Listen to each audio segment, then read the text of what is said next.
ರಾಯಚೂರು ಕೃಷಿ ವಿಶ್ವವಿದ್ಯಾಲಯದಲ್ಲಿ ಯುವ ಜನೋತ್ಸವ ಪ್ರತಿಭೆಗಳಿಗೆ ವೇದಿಕೆ ಕಲ್ಪಿಸಿರುವ ಯುವ ಜನೋತ್ಸವ ಡಾಕ್ಟರ್ ಎಂ ಹನುಮಂತಪ್ಪ.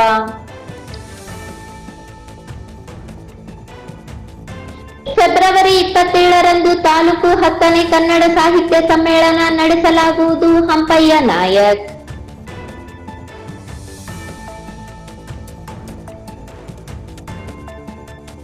ನಬಾರ್ಡ್ ನೀತಿ ವಿರೋಧಿಸಿ ಬೆಂಗಳೂರಿನ ರಿಸರ್ವ್ ಬ್ಯಾಂಕ್ ಎದುರು ಪ್ರತಿಭಟನೆ. ಚಾಮರಾಜ ಮಾಲಿ ಪಾಟೀಲ್.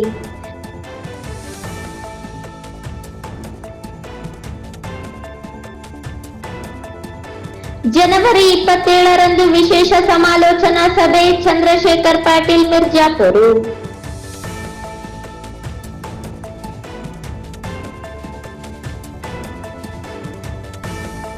ವಿವಿಧ ಬೇಡಿಕೆಗಳ ಈಡೇರಿಕೆಗೆ ಒತ್ತಾಯಿಸಿ ಇಂದಿನಿಂದ ಅನಿರ್ದಿಷ್ಟಾವಧಿ ಧರಣಿ ಸತ್ಯಾಗ್ರಹ.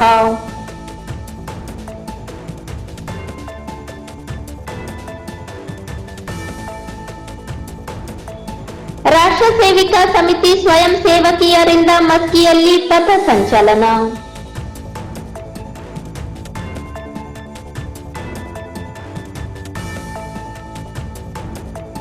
ಕಾಲುವೆಗೆ ಮಕ್ಕಳನ್ನು ಎಸೆದ ಪ್ರಕರಣ. ನಿಂಗರಾಜ ಭಜಂತ್ರಿ ಬಂಧನಕ್ಕೆ ಆಗ್ರಹ.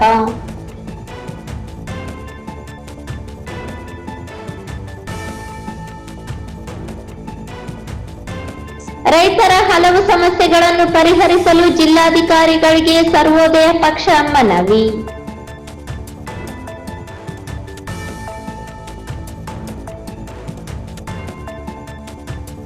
ಮತ್ತು ಮಾನ್ವಿ ಸಾರಿಗೆ ಘಟಕದಲ್ಲಿ ಚಾಲಕರ ದಿನಾಚರಣೆ ಕಾರ್ಯಕ್ರಮ.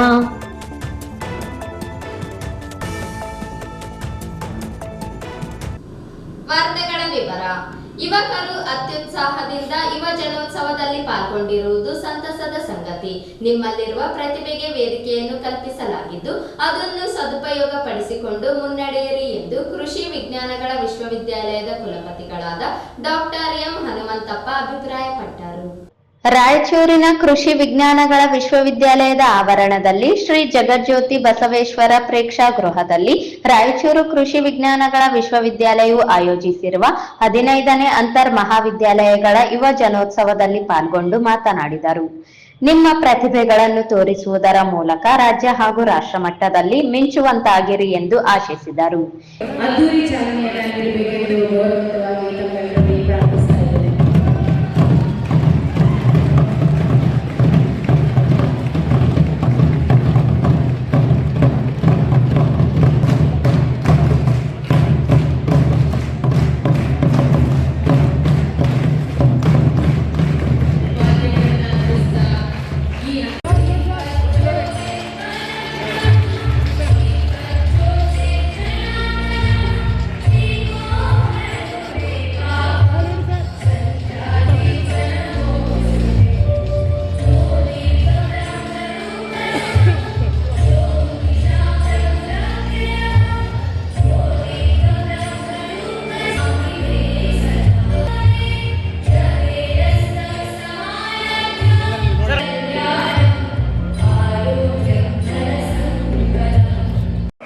philosopher and he's the education and spiritual person, Vivekananda Swami. So very recently we have celebrated his birthday on 12th of this month. So this year we are going to celebrate the youth festival, 15th youth festival in our university. So just youth are the pillars of this nation. So we have nearly more than 65% of the youth, that is the age group between 20 to 35. This is the major age group in India. So we have to identify the hidden talents to showcase this is the out of your academics. So it is the extracurricular activities. So in this activity definitely helpful for the students. They have to perform the individual, build the leadership quality, and you have to mingle with the different culture, people and languages. So once we have selected the different events, either songs, literary, and as well as cultural, theatre events, many other events. ಮನೆಯಾಗ ಎಷ್ಟು ದೀಪ ಇದ್ದೀರೇನೋ ದೇವರ ಮನೆ ದೀಪನೇ ಯಾರಿದೆ. ನನ್ನ ಕಣ್ಣಲ್ಲೂ ಎಷ್ಟು ಹುಡುಗಿಯರಿದ್ದೀರೇನೋ ಹೃದಯದಲ್ಲಿರೋ ಹುಡುಗಿನೇ ಯಾರಿದೆ.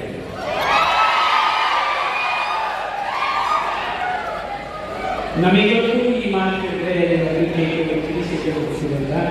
ನನ್ನ ಅಭಿಪ್ರಾಯ ಅಲ್ಲ, ನನ್ನ ಅಭಿಪ್ರಾಯ 2ನೇ ಸಾಲಿನ ಕಾರ್ಯಕ್ರಮಗಳ ಹತ್ತಿರಕ್ಕೆ ಬರ್ತಾ ಇದ್ದೀವಿ.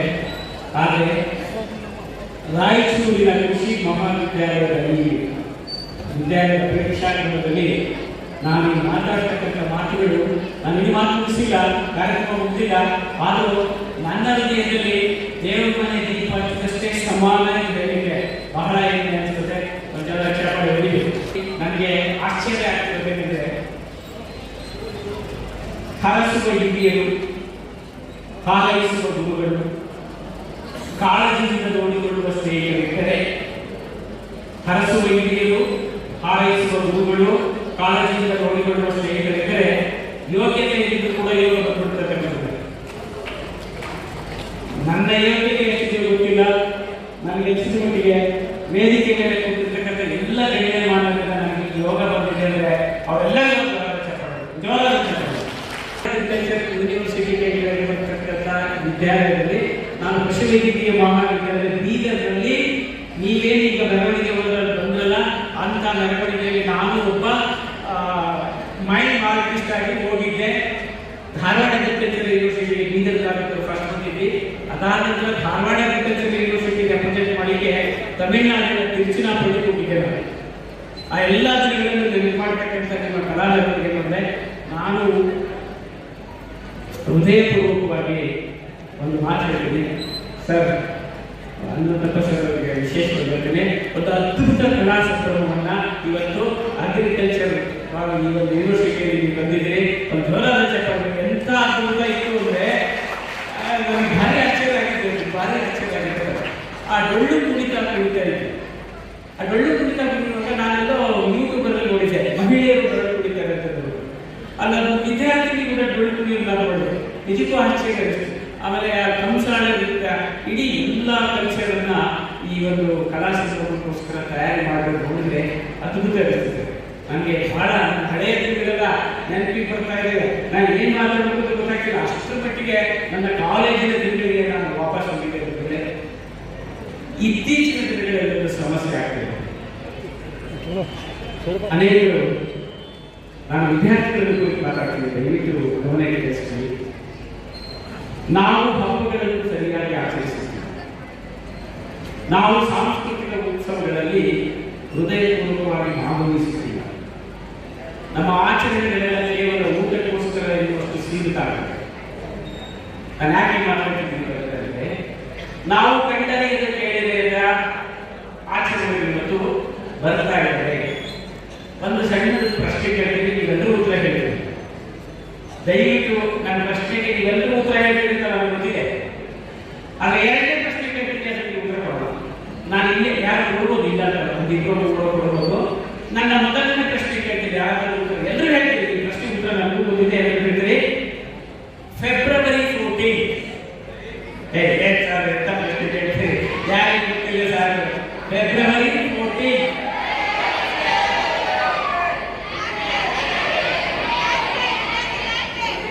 ನೀವು ಬ್ಲ್ಯಾಕ್ ಬೆಲ್ಟ್ ಅನ್ಕೊಂಡಿದ್ದೀರಿ, ಬಟ್ ಆಚರಣೆ ನಡೀತಾ ಇರೋದು 100% ಬರಬೇಕು. ಏನು ಸಾರ್ ಏನು ಭಾರಿ ಪ್ರಶ್ನೆ ಕೇಳ್ಬಿಟ್ರಲ್ಲ, ನಮ್ಮ ಎಂಟಮನೆಯಲ್ಲಿ ಪ್ರಶ್ನೆ ಕೇಳಿದಿಲ್ಲ ಅಂತ ಅನ್ಕೊಂಡಿದ್ದೀನಿ. ನಾನು ಯಾಕೆ ಹೇಳ್ತಿದ್ದೆ, ಈಗ ನನ್ನ 2ನೇ ಪ್ರಶ್ನೆ ನೀವು ಮುಂದೆ ಗಂಭೀರವಾಗಿ. ಈ ಯುವಜನೋತ್ಸವ ರಾಯಚೂರು ಕೃಷಿ ವಿಶ್ವವಿದ್ಯಾಲಯದ ಅಧೀನದಲ್ಲಿ ಬರುವ ಕೃಷಿ ಮಹಾವಿದ್ಯಾಲಯ ರಾಯಚೂರು, ಭೀಮರಾಯನಗುಡಿ, ಕಲಬುರ್ಗಿ, ಹಗರಿ, ಗಂಗಾವತಿ ಮತ್ತು ರಾಯಚೂರಿನಲ್ಲಿರುವ ಕೃಷಿ ತಾಂತ್ರಿಕ ಮಹಾವಿದ್ಯಾಲಯದ ವಿದ್ಯಾರ್ಥಿಗಳು ಸುಗಮ ಸಂಗೀತ, ವ್ಯಂಗ್ಯಚಿತ್ರಕಲೆ, ಸಮೂಹ ಗಾಯನ, ಏಕಾಂಕ ನಾಟಕ, ರಂಗೋಲಿ ಸ್ಪರ್ಧೆ, ಭಾಷಣ ಸ್ಪರ್ಧೆ, ಜಾನಪದ ನೃತ್ಯ ಮುಂತಾದ ಸ್ಪರ್ಧೆಗಳಲ್ಲಿ ಭಾಗವಹಿಸಿದ್ದರು.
ಯುವಜನೋತ್ಸವದ ಸಾಂಸ್ಕೃತಿಕ ಮೆರವಣಿಗೆ ಅದ್ದೂರಿಯಾಗಿ ನಡೆಯಿತು.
ಈ ಸಂದರ್ಭದಲ್ಲಿ ಕೃಷಿ ವಿಶ್ವವಿದ್ಯಾಲಯದ ವ್ಯವಸ್ಥಾಪನಾ ಮಂಡಳಿಯ ಎಲ್ಲ ಸದಸ್ಯರುಗಳು, ಕಾಲೇಜಿನ ಡೀನ್ಗಳು, ಅಧಿಕಾರಿಗಳು, ಶಿಕ್ಷಕರು, ಶಿಕ್ಷಕೇತರ ಸಿಬ್ಬಂದಿ ಮತ್ತು ವಿದ್ಯಾರ್ಥಿಗಳು ಪಾಲ್ಗೊಂಡಿದ್ದರು.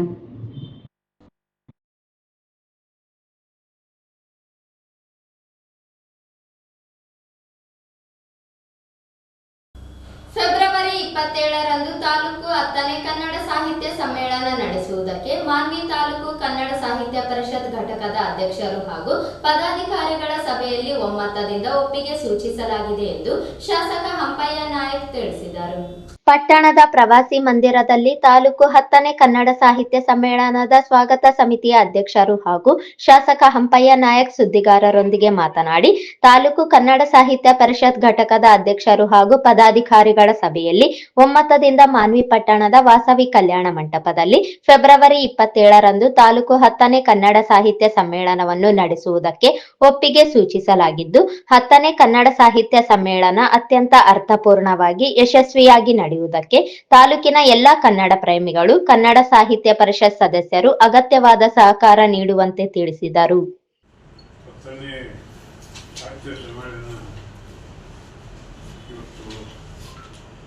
ಸಾಹಿತ್ಯ ಸಮ್ಮೇಳನದ ಅಧ್ಯಕ್ಷರಂತ ಪದವಿ ಅವರು ಮೊನ್ನೆ ತಾನೇ ಸ್ವಾವಲಂಬಿಗಳ ಜೊತೆಗೆ ಬಂದು ನಾನು ಸಂಪರ್ಕಿಸಿದಾಗ ಸಾಹಿತ್ಯ ಸಮ್ಮೇಳನ ನಾವು ಮಾನವೀಯ ಮಾಡಬೇಕು ವಿಷಯವನ್ನು ತಿಳಿಸಿದ 25ರಂದು ಮಾನ್ವಿ ಪಟ್ಟಣದ ಶ್ರೀ ವಾಸವಿ ಕಲ್ಯಾಣ ಮಂಟಪದಲ್ಲಿ ಒಂದು ದಿನ ಕಾಲ ಮಾನ್ವಿ ತಾಲೂಕು 10ನೇ ಕನ್ನಡ ಸಾಹಿತ್ಯ ಸಮ್ಮೇಳನಕ್ಕೆ ಇಂದು ಚಾಲನೆ ನೀಡುತ್ತಿದ್ದು, ಮಾನ್ವಿ ತಾಲೂಕಿನ ಎಲ್ಲ ಕನ್ನಡ ಅಭಿಮಾನಿಗಳು, ಕನ್ನಡದ ಮನಸ್ಸುಗಳು ಈ ಒಂದು 10ನೇ ಕನ್ನಡ ಸಾಹಿತ್ಯ ಸಮ್ಮೇಳನದಲ್ಲಿ ಅತಿ ಹೆಚ್ಚಿನ ಸಂಖ್ಯೆಯಲ್ಲಿ ಪಾಲ್ಗೊಂಡು ಯಶಸ್ವಿಗೊಳ್ಳಬೇಕೆಂದು ಈ ಪತ್ರಿಕಾ ಪ್ರಕಟಣೆಯ ಮೂಲಕ ಮತ್ತು ದೃಶ್ಯ ಮಾಧ್ಯಮದ ಮೂಲಕ ವಿನಂತಿಸಿಕೊಳ್ಳುತ್ತಿದ್ದೇನೆ.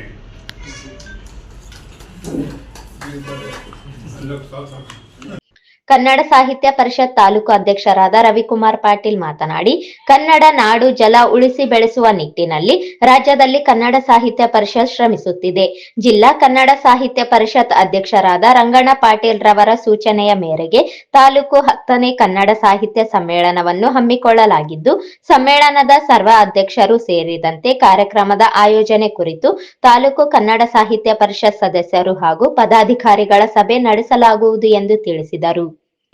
ಕನ್ನಡ ಸಾಹಿತ್ಯ ಪರಿಷತ್ತು ಮಂಡ್ಯದಲ್ಲಿ 87ನೇ ಅಖಿಲ ಭಾರತ ಕನ್ನಡ ಸಾಹಿತ್ಯ ಸಮ್ಮೇಳನವನ್ನು ಯಶಸ್ವಿಯಾಗಿ ನಮ್ಮ ರಾಜ್ಯಾಧ್ಯಕ್ಷರಾಗಿರ್ತಕ್ಕಂಥ ಶ್ರೀ ವೈಎಸ್ ಜೋಶಿ ಅವರ ನೇತೃತ್ವದಲ್ಲಿ ನಡೆದು ಇಂದು ನಮ್ಮ ಮಾನ್ವಿ ತಾಲೂಕಿನಲ್ಲಿ ನಮ್ಮ ರಾಯಚೂರು ಜಿಲ್ಲೆಯ ಜಿಲ್ಲಾಧ್ಯಕ್ಷರಾಗಿರ್ತಕ್ಕಂಥ ರಂಗಣ್ಣ ಪಾಟೀಲ್ ಅವರ ಸಲಹೆ ಮೇರೆಗೆ 10ನೇ ಕನ್ನಡ ಸಾಹಿತ್ಯ ಸಮ್ಮೇಳನವನ್ನು ನಾವು ಮಾಡಬೇಕಂತೇಳಿ ತೀರ್ಮಾನ ಮಾಡಿ ಮಾನ್ಯ ಶಾಸಕರ ಜೊತೆ ಚರ್ಚೆ ಮಾಡಿದಾಗ ಶಾಸಕರು ಅದಕ್ಕೆ ತಮ್ಮ ಸಹಾಯ ಸಹಕಾರ ಸಂಪೂರ್ಣ ಬೆಂಬಲವನ್ನು ನಮಗೆ ಘೋಷಣೆ ಮಾಡಿದ್ದಾರೆ. ಅದೇ ರೀತಿಯಾಗಿ ಸಮ್ಮೇಳನಕ್ಕೆ ಯಶಸ್ವಿಗೆ ಯಾವ ರೀತಿ ಸಹಕಾರ ಮಾಡಬೇಕು ಅದರ ಸಮ್ಮೇಳನಕ್ಕೆ ಸಹಕಾರ ನೀಡ್ತುವಂಥ ಭರವಸೆ ಕೂಡ ಮಾನ್ಯ ಗೌರವಾನ್ವಿತ ಶಾಸಕರು ನೀಡಿದ್ದಾರೆ. ಆ ಒಂದು ಸಮ್ಮೇಳನದ 10ನೇ ಕನ್ನಡ ಸಾಹಿತ್ಯ ಸಮ್ಮೇಳನದ ದಿನಾಂಕ ಮತ್ತು ಸಮಯವನ್ನು ಮಾನ್ಯ ಗೌರವಾನ್ವಿತ ಶಾಸಕರು ಇವತ್ತು ಪತ್ರಿಕಾಗೋಷ್ಠಿಯಲ್ಲಿ ನಮಗೆ ತಿಳಿಸ್ತಾ ಇದ್ದಾರೆ. ಕನ್ನಡ ಸಾಹಿತ್ಯ ಪರಿಷತ್ ನಿಕಟಪೂರ್ವ ಅಧ್ಯಕ್ಷರಾದ ಮಹಮ್ಮದ್ ಮುಜೀಬ್, ತಾಲೂಕು ಗೌರವ ಕಾರ್ಯದರ್ಶಿ ಬಸವರಾಜ ಜಂಗಮರಳಿ, ಪರಿಶಿಷ್ಟ ಪಂಗಡ ಪ್ರತಿನಿಧಿ ಲಕ್ಷ್ಮಣರಾವ್ ಕಪ್ಗಲ್, ಸದಸ್ಯರಾದ ಬಸವರಾಜ ಜಿಆರ್, ಸಂಘಟನಾ ಕಾರ್ಯದರ್ಶಿ ಸಂತೋಷ್ ಹೂಗರ್, ಶರಣಯ್ಯ ಸ್ವಾಮಿ, ಬಸವರಾಜ್ ಕನ್ನಾರಿ ಸೇರಿದಂತೆ ಇನ್ನಿತರರು ಇದ್ದರು.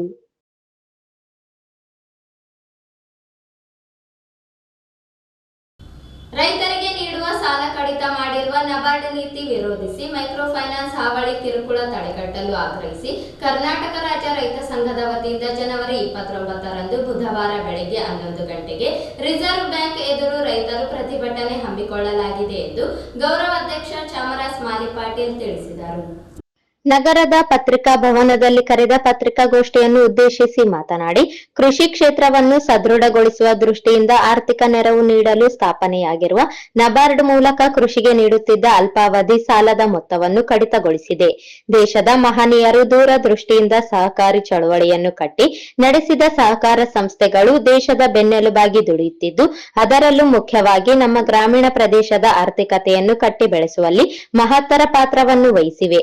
ನಮ್ಮ ಹಾಲಿನ ಡೈರಿಗಳು, ಪ್ರಾಥಮಿಕ ಕೃಷಿ ಪತ್ತಿನ ಸಹಕಾರಿ ಸಂಘಗಳು, ಡಿಸಿಸಿ ಬ್ಯಾಂಕ್ಗಳು ಇದಕ್ಕೆ ಪೂರಕವಾಗಿ ಕೆಲಸ ಮಾಡುತ್ತಿವೆ. ಕೇಂದ್ರ ಸರ್ಕಾರ ಕಳೆದ 3 ವರ್ಷದಿಂದಲೂ ಪ್ರತಿ ವರ್ಷ ಕೃಷಿ ಕ್ಷೇತ್ರಕ್ಕೆ ನೀಡುವ ಸಾಲದ ಮೊತ್ತವನ್ನು ಕಡಿಮೆ ಮಾಡುತ್ತಲೇ ಬರುತ್ತಿದೆ. ಕೇಂದ್ರದ ಈ ನೀತಿಯಿಂದಾಗಿ ನಬಾರ್ಡ್ ರೈತರಿಗೆ ನೀಡುತ್ತಿದ್ದ ಸಾಲದ ಮೊತ್ತವನ್ನು ಕಡಿಮೆ ಮಾಡಿ ಈ ಸಾಲಿನಲ್ಲಿ ನಮ್ಮ ರಾಜ್ಯಕ್ಕೆ ನೀಡುತ್ತಿದ್ದ ಸಾಲವನ್ನು 58% ತಗ್ಗಿಸಿದೆ. ಈ ಮೂಲಕ ಕೇಂದ್ರ ಸರ್ಕಾರ ಇಡೀ ಕೃಷಿ ವ್ಯವಸ್ಥೆಯನ್ನು ನಾಶ ಮಾಡಿ ಕೃಷಿ ಕ್ಷೇತ್ರವನ್ನು ಸಂಪೂರ್ಣ ಕಾರ್ಪೊರೇಟ್ ಕಂಪನಿಗಳ ವಶಕ್ಕೆ ವಹಿಸಲು ಹುನ್ನಾರ ನಡೆಸಿದೆ ಎಂದು ಅಸಮಾಧಾನ ವ್ಯಕ್ತಪಡಿಸಿದರು. ನಬಾರ್ಡ್ ಕಳೆದ ವರ್ಷ ನಮ್ಮ ರಾಜ್ಯಕ್ಕೆ 5,600 ಕೋಟಿ ರೂಪಾಯಿ ನೀಡಿತ್ತು. ಈ ವರ್ಷ ಕೇವಲ 239 ಕೋಟಿ ರೂಪಾಯಿಗಳನ್ನು ನೀಡಿದೆ. ಇದರಿಂದಾಗಿ 5 ಲಕ್ಷದವರೆಗಿನ ಶೂನ್ಯ ಬಡ್ಡಿ ದರದಲ್ಲಿ ಸಹಕಾರ ಸಂಸ್ಥೆಗಳ ಮೂಲಕ ನೀಡುತ್ತಿದ್ದ ಅಲ್ಪಾವಧಿ ಸಾಲಕ್ಕೆ ಕುತ್ತು ಬಂದಿದೆ ಮತ್ತು ರಿಯಾಯಿತಿ ದರದಲ್ಲಿ 15 ಲಕ್ಷ ರೂಪಾಯಿಗಳವರೆಗೆ ದೊರೆಯುತ್ತಿದ್ದ ಮಧ್ಯಮಾವಧಿ ಮತ್ತು ದೀರ್ಘಾವಧಿ ಕೃಷಿ ಸಾಲಕ್ಕೆ ಹೊಡೆತ ಬೀಳುತ್ತದೆ. ಶೂನ್ಯ ಬಡ್ಡಿ ದರದಲ್ಲಿ ಸುಮಾರು 30 ಲಕ್ಷ ರೈತರು ಪಡೆಯುತ್ತಿದ್ದ ಸಾಲ ನಿಂತು ಹೋಗುತ್ತದೆ. ರೈತರು ಹೆಚ್ಚು ಬಡ್ಡಿ ತೆತ್ತು ವಾಣಿಜ್ಯ ಬ್ಯಾಂಕುಗಳ ಮೊರೆ ಹೋಗಬೇಕು, ಇಲ್ಲವೇ ಖಾಸಗಿ ಸಾಲದ ಸುಳಿಗೆ ಸಿಕ್ಕಿ ಹಾಕಿಕೊಳ್ಳಬೇಕು. ಈ ಸುಳಿಗೆ ರೈತ ಸಮುದಾಯ ಬಲಿಯಾದಲ್ಲಿ ಸ್ಥಿರಾಸ್ತಿಗಳು ಹರಾಜಾಗುತ್ತವೆ. ಈಗಾಗಲೇ ಪ್ರತಿ 36 ನಿಮಿಷಕ್ಕೆ ಒಬ್ಬ ರೈತ ಆತ್ಮಹತ್ಯೆಗೆ ಒಳಗಾಗುತ್ತಿದ್ದು, ಸರಣಿ ಆತ್ಮಹತ್ಯೆ ಹಾದಿ ತುಳಿಯಬೇಕಾಗುತ್ತದೆ. ಹೈನುಗಾರಿಕೆ, ಕೋಳಿ ಸಾಕಾಣಿಕೆ, ಮೀನು ಸಾಕಾಣಿಕೆ, ಇತರೆ ಕೃಷಿ ಪೂರ್ವಕ ಚಟುವಟಿಕೆಗೆ ನೀಡುತ್ತಿದ್ದ ಸಾಲದ ಸಹಾಯಧನ ಸಂಪೂರ್ಣ ಬಂದ್ ಆಗಲಿದೆ. ನಬಾರ್ಡ್ ವತಿಯಿಂದ ಗ್ರಾಮೀಣ ಪ್ರದೇಶದಲ್ಲಿ ನಿರ್ಮಾಣ ಮಾಡುತ್ತಿದ್ದ ರಸ್ತೆ, ಇತರೆ ಕಾಮಗಾರಿಗಳಿಗೆ ಅವಕಾಶ ಇಲ್ಲದಂತಾಗುತ್ತದೆ. ನಮ್ಮ ರಾಜ್ಯದಲ್ಲಿರುವ ಹಲವಾರು ಡಿಸಿಸಿ ಬ್ಯಾಂಕ್ಗಳು, ಭೂ ಅಭಿವೃದ್ಧಿ ಬ್ಯಾಂಕ್ಗಳು, ಕೃಷಿ ಪತ್ತಿನ ಸಹಕಾರ ಸಂಘಗಳು ಭವಿಷ್ಯದಲ್ಲಿ ಸಂಪೂರ್ಣವಾಗಿ ಮುಚ್ಚಬೇಕಾಗುತ್ತದೆ ಎಂದು ಆತಂಕ ವ್ಯಕ್ತಪಡಿಸಿದರು. ರಾಜ್ಯದಲ್ಲಿ ಮೈಕ್ರೋ ಫೈನಾನ್ಸ್ ಹಾವಳಿ ಮತ್ತು ಕಿರುಕುಳದಿಂದ ನಮ್ಮ ಗ್ರಾಮೀಣ ಪ್ರದೇಶದ ಮಹಿಳೆಯರು ಮತ್ತು ಇತರೆ ದುಡಿಯುವ ಜನ ಸಂಕಷ್ಟಕ್ಕೀಡಾಗಿದ್ದಾರೆ. ಈ ಮೈಕ್ರೋ ಫೈನಾನ್ಸ್ ಮೇಲೆ ಯಾರಿಗೂ ಹಿಡಿತ ಇಲ್ಲದಂತಾಗಿ ಮಹಿಳೆಯರು ಮಾನ ಮರ್ಯಾದೆಗೆ ಅಂಜಿ ಆತ್ಮಹತ್ಯೆಗೆ ಒಳಗಾಗುತ್ತಿದ್ದಾರೆ ಮತ್ತು ಕಿರುಕುಳ ತಾಳಲಾರದೆ ಊರನ್ನೇ ತೊರೆಯುತ್ತಿದ್ದಾರೆ. ಈ ಮೈಕ್ರೋ ಫೈನಾನ್ಸ್ಗಳ ಕಿರುಕುಳಗಳನ್ನು ತಡೆಗಟ್ಟಲೇಬೇಕಾಗಿದೆ. ಈ ಎಲ್ಲಾ ಕಾರಣಗಳಿಂದಾಗಿ ದಿನಾಂಕ 29/1/2025 ಬುಧವಾರದಂದು ಬೆಳಿಗ್ಗೆ 11 ಗಂಟೆಗೆ ಬೆಂಗಳೂರಿನ ನೃಪತುಂಗ ರಸ್ತೆಯಲ್ಲಿರುವ ರಿಸರ್ವ್ ಬ್ಯಾಂಕ್ ಮುಂದೆ ಪ್ರತಿಭಟನೆಯನ್ನು ಹಮ್ಮಿಕೊಳ್ಳಲಾಗಿದ್ದು, ಈ ಕಾರ್ಯಕ್ರಮಕ್ಕೆ ರಾಜ್ಯದ ಎಲ್ಲಾ ಜಿಲ್ಲೆಗಳಿಂದಲೂ ಸಾವಿರಾರು ಸಂಖ್ಯೆಯಲ್ಲಿ ರೈತರು, ಎಲ್ಲಾ ಡಿಸಿಸಿ ಬ್ಯಾಂಕ್ನ ಆಡಳಿತ ಮಂಡಳಿಯವರು, ಪ್ರಾಥಮಿಕ ಕೃಷಿ ಪತ್ತಿನ ಸಹಕಾರ ಸಂಘದ ಆಡಳಿತ ಮಂಡಳಿ ಮತ್ತು ಷೇರುದಾರರು ಬಂದು ಭಾಗವಹಿಸಿ ಕಾರ್ಯಕ್ರಮವನ್ನು ಯಶಸ್ವಿಗೊಳಿಸಬೇಕಾಗಿದೆ ಎಂದು ಕೋರಿದರು. ಮಾರುಕಟ್ಟೆಗೆ ಸಾಕಷ್ಟು ತೊಗರಿ ಇವತ್ತು ಬರ್ತಾ ಇದೆ. 12,000 ಇದ್ದಂತ ತೊಗರಿ ಬೆಲೆ ಇವತ್ತು 6,500 ರೂಪಾಯಿ. 12,000 ರೂಪಾಯಿ ಇತ್ತು ಪ್ರಾರಂಭದಲ್ಲಿ, 12,500 ಅದು ಇವತ್ತು ಮುಕ್ತ ಮಾರುಕಟ್ಟೆಯಲ್ಲಿ 6,000 ಆಗಿದೆ. ನಾವು ಕಳೆದ ಒಂದೂವರೆ ತಿಂಗಳಿಂದಲೂ ಒತ್ತಾಯ ಮಾಡಕತ್ತೇವೆ ಖರೀದಿ ಕೇಂದ್ರ ತೆಗೆದಿ ಅಂತೇಳಿ. 2 ಸಲ ಜಿಲ್ಲಾಧಿಕಾರಿಗಳಿಗೆ ಧರಣಿ ಸತ್ಯಾಗ್ರಹದ ಮುಖಾಂತರ ಒತ್ತಾಯ ಮಾಡಿದ್ವಿ. ಗುಲ್ಬರ್ಗ ಮತ್ತು ಬೀದರ್ನಲ್ಲಿ ತೆಗೆದಾರೆ ಖರೀದಿ ಕೇಂದ್ರ, ರಾಯಚೂರಿನಲ್ಲಿ ಇಲ್ಲ. ಇವತ್ತು ಮಾರ್ಕೆಟ್ಗೆ ನೋಡಿದ್ರೆ ಸುಮಾರು 15,000 ರಿಂದ 20,000 ಚೀಲ ಅವಕ ಇದೆ. ನಿನ್ನೆ ಲೆಕ್ಕ ನೋಡಿದ್ರೆ ಬರೀ ಇದಂತಲ್ಲ, ಜೋಳದ್ದು ಖರೀದಿ ಕೇಂದ್ರ ರಿಜಿಸ್ಟ್ರೇಷನ್ ಸ್ಟಾರ್ಟ್ ಆಗಿದೆ. ಹೋದ ವರ್ಷ ಒಬ್ಬ ರೈತರಿಂದ 200 ಕ್ವಿಂಟಲ್ ಖರೀದಿ ಮಾಡ್ತಾ ಇದ್ರು, ಆದ್ರೆ ಈ ವರ್ಷ 150 ಕ್ವಿಂಟಲ್ ಇಳಿಸಿದೆ. ಅದು ನಾವು ಒತ್ತಾಯ ಮಾಡಿದ ಮೇಲೆ 10 ಕ್ವಿಂಟಲ್ ಮಾಡಿದ್ರು ಪ್ರತಿ ಎಕರೆಗೆ. ನಿನ್ನೆ ಮೊನ್ನೆ ಆದೇಶ ಆಗಿ ಈಗ ಅದು 20 ಕ್ವಿಂಟಲ್ ಅಂತ ಮಾಡಿದ್ರು 150 ಕ್ವಿಂಟಲ್ಗೆ ರಿಸ್ಟ್ರಿಕ್ಷನ್ ಇಟ್ಬಿಟ್ಟು, ಒಂದಲ್ಲ ಎರಡಲ್ಲ. ತುಂಗಭದ್ರಾ ಎಡದಂಡೆ ನಾಲೆ ನೀರಂತೂ ಸಿರುವಾರ ಭಾಗಕ್ಕೆ ಇದುವರೆಗೆ ಮರೀಚಿಕೆ ಆಗಿದೆ, ಬರ್ತಾ ಇದೆ. ಬರ ಪರಿಹಾರದಲ್ಲಿ ಬಹಳ ದೊಡ್ಡ ಮೋಸ ಆಗಿದೆ ನಮಗೆ. 2023-24ನೇ ಸಾಲಿನ ಬರ ಪರಿಹಾರದಲ್ಲಿ ವ್ಯವಸ್ಥಿತವಾಗಿ ನಮಗಿವತ್ತು ಅನುಮಾನ ಬಂದಿದೆ, ರೈತರಿಗೆ ಸಿಗಬೇಕಾದಂತ ಪರಿಹಾರದ ಹಣ ಬೇರೊಬ್ಬರ ಖಾತೆಗೆ ಬಂದಿದೆ. 3 ಕಡೆ FIR ಆಗಿದೆ. ಕೊಟ್ನೆಕಲ್ಲು, ಮಾಡಿಗಿರಿ ಮತ್ತು ಜಾಲಹಳ್ಳಿಯಲ್ಲಿ ರೈತರಿಗೆ ಬರಬೇಕಾದಂತ ಪರಿಹಾರ ಹಣ ಬೇರೊಬ್ಬರಿಗೆ ಹೋಗಿದೆ. ಅದೇ ರೀತಿಯಾಗಿ 2023-24ರ ಬರ ಪರಿಹಾರದಲ್ಲಿ ಜಿಲ್ಲೆಯ ಪ್ರತಿಷ್ಠಿತ ರಾಜಕಾರಣಿಗಳ ಕುತಂತ್ರದಿಂದ ಬೇರೆಯವರ ಪಾಲಿಗೆ ಹೋಗಿದೆ. ನಾವು ಅದನ್ನ ಪರೀಕ್ಷೆ ಮಾಡ್ಬೇಕಂತ ಹೇಳಿ ಒಂದೇ ಒಂದು ಗ್ರಾಮದ ವಿವರಣೆ ತಗೊಂಡಾಗ ಕಂಪ್ಯೂಟರ್ ನಲ್ಲಿ ಏನ್ ತೋರಿಸ್ತದ, 12 ಪೇಜ್ ಅಂತ ತೋರಿಸ್ತದೆ ಒಂದು ಗ್ರಾಮದ. ಅಲ್ಲಿ ಪ್ರಿಂಟ್ ಬರೋದು 6 ಪೇಜ್ ಮಾತ್ರ ಬರ್ತದೆ, 6 ಪೇಜ್ ಖಾಲಿ ಬರ್ತದೆ. ನಾವಲ್ಲಿ ಗ್ರಾಮದಲ್ಲಿ ಹೋಗಿ ಪರಿಶೀಲನೆ ಮಾಡಿದಾಗ ಕೆಲವರಿಗೆ ಮಾತ್ರ ಪರಿಹಾರ ಸಿಕ್ಕಿದೆ, ಕೆಲವರಿಗೆ ಸಿಕ್ಕಿದೆ. ನಮ್ಮೂರು ಬೆಟ್ಟದೂರು ಗ್ರಾಮದಲ್ಲಿ ನಾನೇ ಪರೀಕ್ಷೆ ಮಾಡಿ ನಮ್ಮಲ್ಲಿ ಲಿಸ್ಟ್ ತಗೊಂಡು ಹೋಗಿ ಪರೀಕ್ಷೆ ಮಾಡಿದಾಗ ಕೆಲವರಿಗೆ ಮಾತ್ರ ಬಂದಿದೆ, ಕೆಲವರಿಗೆ ಬಂದಿಲ್ಲ. ಇದು ಏನಂದ್ರೆ ಬರ ಪರಿಹಾರ ಅಂತಂದ್ರೆ ಇಡೀ ಗ್ರಾಮಕ್ಕೆ ಇದ್ದ ಮಾಡಿದ್ದಂತವ್ರಿಗೆ ಎಲ್ಲರಿಗೂ ಕೊಡ್ಬೇಕಾಗ್ತದೆ ಇನ್ಪುಟ್ ಸಬ್ಸಿಡಿ. ಅದು ಎಷ್ಟನ್ನ ಕೊಡ್ಲಿ, ಕೇಂದ್ರ ಸರ್ಕಾರ ಇವತ್ತು ಕಡಿಮೆ ಕೊಟ್ಟಿದೆ, ಒಪ್ಪಿಗೆತ್ತೀವಿ. ಅದ್ರ ಪ್ರಶ್ನೆ ಅದು ಎಷ್ಟು ಕೊಟ್ಟಾರ ಅದನ್ನ ಸರಿಯಾಗಿ ಹಂಚಬೇಕಲ್ಲ. ಇವರು ತಾವು ಹಾಕಿ ಬಂದಿಲ್ಲ, ಎಲ್ಲಿಗೆ ಹೋಯ್ತು ಉಳಿದ ಹಣ? ಅದಕ್ಕೆ ಅದ್ರ ಬಗ್ಗೆ ಸಮಗ್ರ ತನಿಖೆ ಆಗ್ಬೇಕು ಅಂತ ನಾನು ಒತ್ತಾಯ ಮಾಡ್ತೀನಿ. ಅದ್ರ ಬಗ್ಗೆ ಸಮಗ್ರ ತನಿಖೆ ಆಗ್ಬೇಕು, ಬಿಡೋದಿಲ್ಲ. ನಾವು 29ನೇ ತಾರೀಕಿಗೆ ಮುಖ್ಯಮಂತ್ರಿಗೆ ಒಂದು ಪತ್ರ ಕೊಡ್ತೀವಿ. ಇದು ರಾಯಚೂರು ಜಿಲ್ಲೆಯಲ್ಲಿ ಆಗಿದೆ ಅಂತಂದ್ರೆ ಬಹುಶಃ ಇಡೀ ಕರ್ನಾಟಕ ತುಂಬಾ ಆಗಿರ್ಬೋದು ಅಂತ ನಮ್ಗೆ ಅನುಮಾನ ಇದೆ. ಅರೆ 192 ತಾಲೂಕುಗಳಿಂದ ಬರ ಅಂತ ಘೋಷಣೆ ಮಾಡಿ ಕೇಂದ್ರಕ್ಕೆ ತಾವು ಹೋಗಿ ಹೋರಾಟ ಮಾಡಿ ಬರ ಪರಿಹಾರ ತಂದ್ರಿ, ತಂದದನ್ನ ನೀವು ಸರಿಯಾಗಿ ಹಂಚಲಿಲ್ಲ ಅಂದ್ರೆ ಹೆಂಗ? ಇವತ್ತಿಗೆ ಅದನ್ನ ಡಿಸ್ಟ್ರಿಬ್ಯೂಟ್ ಮಾಡಂತ ಜವಾಬ್ದಾರಿ ರಾಜ್ಯ ಸರ್ಕಾರದ್ದಲ್ಲ. ಇವತ್ತು ರಾಜ್ಯ ಸರ್ಕಾರದ ವೈಫಲ್ಯ ಸಂಪೂರ್ಣ ಎದ್ದು ಕಾಣುತ್ತದೆ. ಫಸಲ್ ಬಿಮದ್ದೂ ಅದೇ ರೀತಿ ಆಗಿದೆ, ಅದನ್ನು ಸರಿಯಾಗಿ ಇದು ಮಾಡಿಲ್ಲ. ರೈತರ ಒಂದು ಲೂಟಿ ಕೇಂದ್ರಗಳಾಗ್ಬಿಟ್ಟಿದೆ. ನಿಮ್ಗೆ ಹೇಳ್ತೀನಿ, 2 ಸಲ ಲಿಂಗಸೂರಲ್ಲಿ ಮೀಟಿಂಗ್ ಮಾಡಿದ್ರು ಅಲ್ಲಿ ವ್ಯವಸ್ಥೆ ಹೋಗಿಲ್ಲ. ಏನ್ ಮಾಡ್ಬೇಕು? ಇವತ್ತು ತೊಗರಿದು ನೋಡಿದರೆ ರೈತರದು ಗಂಭೀರ ಪರಿಸ್ಥಿತಿ ಇದೆ. ಇವತ್ತು ಬೀದರ್ನಲ್ಲಿ ಖರೀದಿ ಕೇಂದ್ರ ತೆಗಿತಾರೆ, ಗುಲ್ಬರ್ಗದಲ್ಲಿ ತೆಗಿತಾರೆ, ರಾಯಚೂರಲ್ಲಿ ತೆಗೆದಿಲ್ಲ ಅಂತಂದ್ರೆ ಇದು ಆಡಳಿತ ಪಕ್ಷದ ಆಂತರಿಕ ಭಿನ್ನಾಭಿಪ್ರಾಯದ ಒಂದು ಕೆಲಸ ಆಗಿದ್ದು. ಆಡಳಿತ ಪಕ್ಷದಲ್ಲಿ ಇರ್ತಕ್ಕಂಥ ಭಿನ್ನಾಭಿಪ್ರಾಯದಿಂದ ಇಡೀ ರೈತರಿಗೆ ಏನಂತಂದ್ರೆ ರಾಯಚೂರಿನಲ್ಲಿ ತೊಂದರೆ ಆಗಿದೆ. ಇದ್ರ ಬಗ್ಗೆ ಕೂಡ ನಾವು ಮುಖ್ಯಮಂತ್ರಿ ಗಮನ ಸೆಳಿತೀವಿ.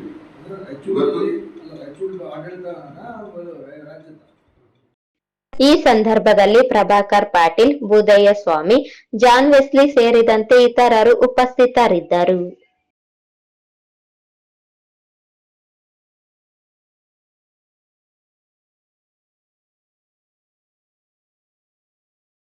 ನಗರದ ವೀರಶೈವ ಮಹಾಂತೇಶ ಕಲ್ಯಾಣ ಮಂಟಪದಲ್ಲಿ ವಿಶೇಷ ಸಮಾಲೋಚನಾ ಸಭೆಯನ್ನು ಜನವರಿ 27ರಂದು ಮಧ್ಯಾಹ್ನ 3 ಗಂಟೆಗೆ ಹಮ್ಮಿಕೊಳ್ಳಲಾಗಿದೆ ಎಂದು ಅಖಿಲ ಭಾರತ ವೀರಶೈವ ಲಿಂಗಾಯತ ಮಹಾಸಭಾದ ಜಿಲ್ಲಾ ಘಟಕದ ಅಧ್ಯಕ್ಷ ಚಂದ್ರಶೇಖರ್ ಪಾಟೀಲ್ ಮಿರ್ಜಾಪುರ್ ತಿಳಿಸಿದರು.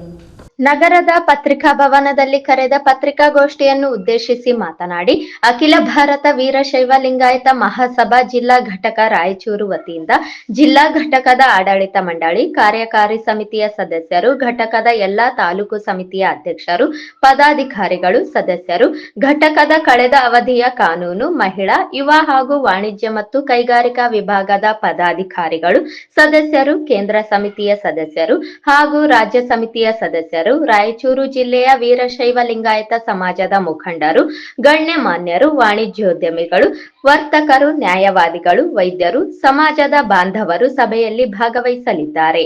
ಮಾಜಿ ಸಚಿವ ಮಹಾಸಭಾದ ರಾಜ್ಯ ಉಪಾಧ್ಯಕ್ಷ ಹಾಗೂ ರಾಯಚೂರು ಜಿಲ್ಲಾ ಉಸ್ತುವಾರಿ ಅಮರೇಗೌಡ ಪಾಟೀಲ್ ಭಯ್ಯಾಪೂರು ಘನ ಅಧ್ಯಕ್ಷತೆ ವಹಿಸಲಿದ್ದು, ಮಹಾಸಭಾದ ರಾಷ್ಟ್ರೀಯ ಮಹಾಪ್ರಧಾನ ಕಾರ್ಯದರ್ಶಿಗಳು, ನೂತನ ಹಿರಿಯ ಉಪಾಧ್ಯಕ್ಷರು ಹಾಗೂ ಅರಣ್ಯ ಮತ್ತು ಪರಿಸರ ವಿಜ್ಞಾನ ಸಚಿವರು ಆದ ಈಶ್ವರ್ ಬಿ ಖಂಡ್ರೆಯವರು ನೆರವೇರಿಸಲಿದ್ದಾರೆ. ಈ ಸಮಾರಂಭಕ್ಕೆ ಮುಖ್ಯ ಅತಿಥಿಗಳಾಗಿ ನಗರದ ಜನಪ್ರಿಯ ಶಾಸಕರಾದ ಡಾಕ್ಟರ್ ಶಿವರಾಜ್ ಪಾಟೀಲ್, ಹಂಪನಗೌಡ ಬಾದರ್ಲಿ, ವಿಧಾನ ಪರಿಷತ್ ಸದಸ್ಯರಾದ ಶರಣಗೌಡ ಬಯ್ಯಾಪೂರು, ಬಸನಗೌಡ ಬಾದರ್ಲಿ ಹಾಗೂ ಮಾಜಿ ಸಚಿವರಾದ ವೆಂಕಟರಾವ್ ನಾಡಗೌಡರು ಆಗಮಿಸಲಿದ್ದಾರೆ. ಅತಿಥಿಗಳಾಗಿ ಮಾಜಿ ಸಚಿವ ಎಂಎಸ್ ಪಾಟೀಲ್, ಮಾಜಿ ಕೇಂದ್ರ ಸಚಿವ ಬಸವರಾಜ್ ಪಾಟೀಲ್ ಅನ್ವರಿಯವರು, ಮಾಜಿ ವಿಧಾನ ಪರಿಷತ್ ಸದಸ್ಯ ಬಸವರಾಜ್ ಪಾಟೀಲ್ ಇಟಗಿಯವರು ಹಾಗೂ ಮಾನ್ವಿ ಮಾಜಿ ಶಾಸಕ ಬಸನಗೌಡ ಬ್ಯಾಗ್ವಾಟ್ ರವರು ಹಾಗೂ ಜಿಲ್ಲಾ ವೀರಶೈವ ಸಮಾಜದ ಅಧ್ಯಕ್ಷ ಶರಣಭೂಪಾಲ್ ನಾಡಗೌಡ, ಬಸವ ಕೇಂದ್ರದ ಅಧ್ಯಕ್ಷರಾದ ಕೋಳೂರು ರಾಚಿನಗೌಡ ಭಾಗವಹಿಸಲಿದ್ದಾರೆ. ನಗರದ ಕಿಲ್ಲೆ ಬೃಹನ್ಮಠ, ಸೋಮವಾರಪೇಟೆ ಹಿರೇಮಠ ಹಾಗೂ ಮಂಗಳವಾರಪೇಟೆ ಹಿರೇಮಠದ ಪೂಜ್ಯರ ದಿವ್ಯ ಸಾನ್ನಿಧ್ಯದಲ್ಲಿ ಏರ್ಪಡಿಸಿರುವ ಸಮಾಲೋಚನಾ ಸಭಾ ಕಾರ್ಯಕ್ರಮಕ್ಕೆ ಘಟಕದ ಎಲ್ಲಾ ತಾಲೂಕುಗಳ ಪದಾಧಿಕಾರಿಗಳು, ಜಿಲ್ಲೆಯ ಎಲ್ಲಾ ತಾಲೂಕುಗಳ ವೀರಶೈವ ಲಿಂಗಾಯತ ಸಮಾಜದ ಅಧ್ಯಕ್ಷರು, ಪದಾಧಿಕಾರಿಗಳು, ಮುಖಂಡರು, ಗಣ್ಯರು, ವಾಣಿಜ್ಯೋದ್ಯಮಿಗಳು ಸೇರಿದಂತೆ ಒಟ್ಟಾರೆಯಾಗಿ ಜಿಲ್ಲೆಯ ನಮ್ಮ ಸಮಾಜದ ಎಲ್ಲಾ ಬಾಂಧವರು ಆಗಮಿಸಿ ಕಾರ್ಯಕ್ರಮವನ್ನು ಯಶಸ್ವಿಗೊಳಿಸಬೇಕು ಎಂದು ಕೋರಿದರು. ಒಂದು ಸಮಾಜದ ವತಿಯಿಂದ ಅಖಿಲ ಭಾರತ ವೀರಶೈವ ಲಿಂಗಾಯತ ಮಹಾಸಭೆಯ ವತಿಯಿಂದ ಒಂದು ವಿಶೇಷ ಸಮಾಲೋಚನಾ ಸಭೆಯನ್ನ ನಮ್ಮ ವೀರಶೈವ ಮಹಾಂತೇಶ ಕಲ್ಯಾಣ ಮಂಟಪದಲ್ಲಿ ಮಧ್ಯಾಹ್ನ 3 ಗಂಟೆಗೆ ಕರೆದಿದ್ದೇವೆ. ಈ ಒಂದು ಸಮಾರಂಭದಲ್ಲಿ ನಮ್ಮ ಮಹಾಸಭೆಯ ಜಿಲ್ಲಾ ಘಟಕದ ಆಡಳಿತ ಮಂಡಳಿ, ಕಾರ್ಯಕಾರಿ ಸಮಿತಿಯ ಸದಸ್ಯರು, ಘಟಕದ ಎಲ್ಲ ತಾಲೂಕಾ ಸಮಿತಿಯ ಅಧ್ಯಕ್ಷರು, ಪದಾಧಿಕಾರಿಗಳು, ಸದಸ್ಯರು ಹಾಗೂ ಘಟಕದ ಕಳೆದ ಅವಧಿಯ ಕಾನೂನು, ಮಹಿಳಾ, ಯುವ ಹಾಗೂ ವಾಣಿಜ್ಯ ಹಾಗೂ ಕೈಗಾರಿಕಾ ವಿಭಾಗದ ಎಲ್ಲ ಪದಾಧಿಕಾರಿಗಳು ಮತ್ತು ಸದಸ್ಯರು, ಜೊತೆಗೆ ಕೇಂದ್ರ ಹಾಗೂ ರಾಜ್ಯ ಸಮಿತಿಯ ಸದಸ್ಯರು ಕೂಡ ಭಾಗವಹಿಸಿದ್ದಾರೆ. ಮೊದಲನೇದಾಗಿ ನಂತರದಲ್ಲಿ ರಾಯಚೂರು ಜಿಲ್ಲೆಯ ವೀರಶೈವ ಲಿಂಗಾಯತ ಸಮಾಜದ ಮುಖಂಡರು, ಗಣ್ಯಮಾನ್ಯರು, ವಾಣಿಜ್ಯೋದ್ಯಮಿಗಳು, ಭಕ್ತರು, ನ್ಯಾಯವಾದಿಗಳು, ವೈದ್ಯರು ಹಾಗೂ ಸಮಾಜ ಬಾಂಧವರು ಸೇರಿದಂತೆ ದಿನಾಂಕ 27/2025 ಸೋಮವಾರ ಸರಿಯಾಗಿ 3 ಗಂಟೆಗೆ ಏನು ಈ ಸಭೆಯನ್ನ ವೀರಶೈವ ಮಾತೆ ಕರೆದಿದ್ದೇವೆ. ಈ ಒಂದು ಸಭೆಯ ಘನ ಅಧ್ಯಕ್ಷತೆಯನ್ನ ನಮ್ಮ ಕರ್ನಾಟಕ ಸರ್ಕಾರದ ಮಾಜಿ ಮಂತ್ರಿಗಳು ಹಾಗೂ ಅಖಿಲ ಭಾರತ ವೀರಶೈವ ಲಿಂಗಾಯತ ಮಹಾಸಭೆಯ ನೂತನ ಉಪಾಧ್ಯಕ್ಷರು ಆಗಿರ್ತಕ್ಕಂತಹ ಸನ್ಮಾನ್ಯ ಶ್ರೀ ಅಮರೇಗೌಡ ಪಾಟೀಲ್ ಭಯ್ಯಾಪೂರ್ ಅವರ ಅಧ್ಯಕ್ಷತೆಯಲ್ಲಿ ನಡೆಯುತ್ತದೆ. ಈ ಒಂದು ಕಾರ್ಯಕ್ರಮಕ್ಕೆ ನಮ್ಮ ಕರ್ನಾಟಕ ಸರ್ಕಾರದ ಅರಣ್ಯ ಮತ್ತು ಪರಿಸರ ಮಂತ್ರಿಗಳು ಹಾಗೂ ನೂತನವಾಗಿ ಹಿರಿಯ ಉಪಾಧ್ಯಕ್ಷರುಗಳು ಹಾಗೂ ಮಹಾಪ್ರಧಾನ ಕಾರ್ಯದರ್ಶಿಗಳು ಆಗಿರ್ತಕ್ಕಂಥ ಶ್ರೀ ಈಶ್ವರ್ ಬಿ ಖಂಡ್ರೆ ಸರ್ ಅವರು ಉದ್ಘಾಟನೆಯನ್ನ ನೆರವೇರಿಸುತ್ತಿದ್ದಾರೆ. ಈ ಸಮಾರಂಭಕ್ಕೆ ಮುಖ್ಯ ಅತಿಥಿಗಳಾಗಿ ಏನು ನಮ್ಮ ನಗರದ ಜನಪ್ರಿಯ ಶಾಸಕರಾದ ಮಾನ್ಯ ಡಾಕ್ಟರ್ ಶಿವರಾಜ್ ಪಾಟೀಲ್ ಅವರು ಮತ್ತು ಸಿಂಧನೂರಿನ ಶಾಸಕರಾಗಿರ್ತಕ್ಕಂತಹ ಸನ್ಮಾನ್ಯ ಶ್ರೀ ಹಂಪನಗೌಡ ಬಾದರ್ಲಿ ಅವರು ಹಾಗೂ ಮಾಜಿ ಸಚಿವರಾದ ಮಾನ್ಯ ಶ್ರೀ ವೆಂಕಟರಾವ್ ನಾಡಗೌಡರು ವಹಿಸಿಕೊಳ್ಳಲಿದ್ದಾರೆ.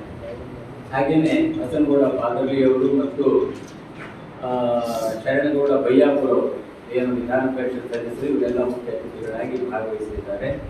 ಜೊತೆಗೆ ಈ ಒಂದು ಕಾರ್ಯಕ್ರಮಕ್ಕೆ ಮಾಜಿ ಶಾಸಕರಾಗಿರ್ತಕ್ಕಂಥ ಬಸನಗೌಡ ಬ್ಯಾಗ್ವಾಟ್ ಅವರು ಹಾಗೂ ಜಿಲ್ಲಾ ವೀರಶೈವ ಸಮಾಜದ ಅಧ್ಯಕ್ಷ ಆಗಿರ್ತಕ್ಕಂಥ ಶ್ರೀ ಶರಣಭೂಪಾಲ್ ನಾಡಗೌಡರವರು, ಹಾಗೆಯೇ ನಮ್ಮ ಬಸವ ಕೇಂದ್ರದ ಹಿರಿಯರಾಗಿರ್ತಕ್ಕಂಥ ಕೋಳೂರು ರಾಚಿನಗೌಡರು ಇವರೆಲ್ಲ ಮುಖ್ಯ ಅತಿಥಿಗಳಾಗಿ ಭಾಗವಹಿಸಿದ್ದಾರೆ. ಈ ಒಂದು ಕಾರ್ಯಕ್ರಮದ ದಿವ್ಯ ಸಾನ್ನಿಧ್ಯವನ್ನು ನಮ್ಮ ನಗರದ ಕಿಲ್ಲೆ ಬೃಹನ್ಮಠದ ಪೂಜ್ಯರು, ಸೋಮವಾರಪೇಟೆ ಹಿರೇಮಠದ ಪೂಜ್ಯರು ಹಾಗೂ ಮಂಗಳವಾರಪೇಟೆ ಹಿರೇಮಠದ ಪೂಜ್ಯರು ಸಾನ್ನಿಧ್ಯವನ್ನು ವಹಿಸಿಕೊಳ್ಳಲಿದ್ದಾರೆ. ಈ ಒಂದು ಸಮಾಲೋಚನಾ ಸಭಾ ಕಾರ್ಯಕ್ರಮಕ್ಕೆ ನಮ್ಮ ಅಖಿಲ ಭಾರತ ವೀರಶೈವ ಲಿಂಗಾಯತ ಮಹಾಸಭೆ ಎಲ್ಲ ಘಟಕದ ಪದಾಧಿಕಾರಿಗಳು, ತಾಲೂಕಾ ಘಟಕದ ಅಧ್ಯಕ್ಷರು, ಪದಾಧಿಕಾರಿಗಳು, ಮಹಿಳಾ ಘಟಕದವರು ಮತ್ತು ನಾವೇನು ಅನೇಕ 4 ವಿಭಾಗಗಳನ್ನು ಮಾಡಿದ್ದೇವೆ, ಅವೆಲ್ಲ ವಿಭಾಗಗಳು ಪದಾಧಿಕಾರಿಗಳೆಲ್ಲ ಸೇರಿ ಸುಮಾರು ಒಂದು ಮುಖಂಡರೆಲ್ಲ ಸೇರಿ 500 ಜನಗಳು ಭಾಗವಹಿಸತಕ್ಕಂಥ ನಿರೀಕ್ಷೆ ಇದೆ. ಇದು ಒಂದು ಕ್ಷಿಪ್ರಗತಿಯಲ್ಲಿ ನಾವು ಒಂದು ಸಭೆಯನ್ನು ಆಯೋಜನೆ ಮಾಡಿರೋದ್ರಿಂದ ವೈಯಕ್ತಿಕವಾಗಿ ಎಲ್ಲರಿಗೂ ಕೂಡ ಹೇಳಲಿಕ್ಕೆ ಆಗುವುದಿಲ್ಲ ಅಂತಕ್ಕಂಥ ದೃಷ್ಟಿಯಿಂದ ಈ ಪತ್ರಿಕಾಗೋಷ್ಠಿಯ ಮೂಲಕ, ದೃಶ್ಯ ಮಾಧ್ಯಮದ ಮೂಲಕ ಸಮಾಜದ ಮುಖಂಡರಲ್ಲಿ ಮತ್ತು ಸಮಾಜ ಬಾಂಧವರಲ್ಲಿ, ವರ್ತಕರಲ್ಲಿ ಹಾಗೂ ಎಲ್ಲ ನಮ್ಮ ನ್ಯಾಯವಾದಿಗಳು, ವೈದ್ಯರಿರ್ಬೋದು, ಸಮಾಜದ ಎಲ್ಲ ಒಂದು ಬಾಂಧವರಲ್ಲಿ ವಿನಂತಿಸಿಕೊಳ್ಳೋದು ಇಷ್ಟೇ, ಈ ಒಂದು ಸಮಾರಂಭಕ್ಕೆ ತಾವೆಲ್ಲರೂ ಕೂಡ ಆಗಮಿಸಿ ಈ ಕಾರ್ಯಕ್ರಮವನ್ನು ಏನು ಸಮಾಲೋಚನಾ ಸಭೆಯನ್ನು ಯಶಸ್ವಿಗೊಳಿಸಿ. ಈ ಸಂದರ್ಭದಲ್ಲಿ ಪರಮೇಶ್ವರ್ ಸಾಲಿಮಠ, ಬಸನಗೌಡ ಪಾಟೀಲ್ ಸೇರಿದಂತೆ ಇತರರಿದ್ದರು. ವಿವಿಧ ಬೇಡಿಕೆಗಳ ಈಡೇರಿಕೆಗೆ ಒತ್ತಾಯಿಸಿ ಪ್ರಗತಿಪರ ಸಂಘಟನೆಗಳ ಜಂಟಿ ಕ್ರಿಯಾ ಸಮಿತಿ ಸದಸ್ಯರು ಇಲ್ಲಿಯ ಜಿಲ್ಲಾ ಕ್ರೀಡಾಂಗಣದ ಆವರಣದಲ್ಲಿ ಇಂದು ಅನಿರ್ದಿಷ್ಟಾವಧಿ ಧರಣಿ ಸತ್ಯಾಗ್ರಹ ಪ್ರಾರಂಭಿಸಿದರು.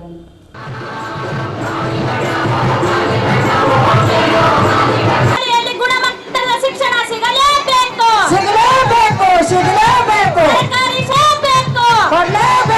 ಕೊಡಲೇಬೇಕು.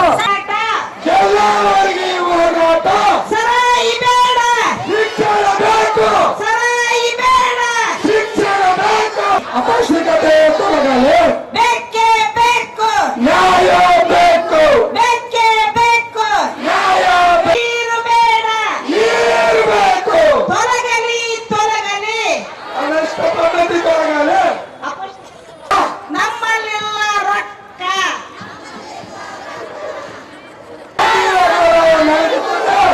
ಮಹಿಳೆಯರೆಲ್ಲ ಗುಡುಗಿದರೆ ವಿಧಾನಸೌಧ ನಡೆದುಕೋಬೇಕು, ಕೊಡಲೇಬೇಕು, ಕೊಡಲೇಬೇಕು, ಕೊಡಲೇಬೇಕು, ಕೊಡಲೇಬೇಕು.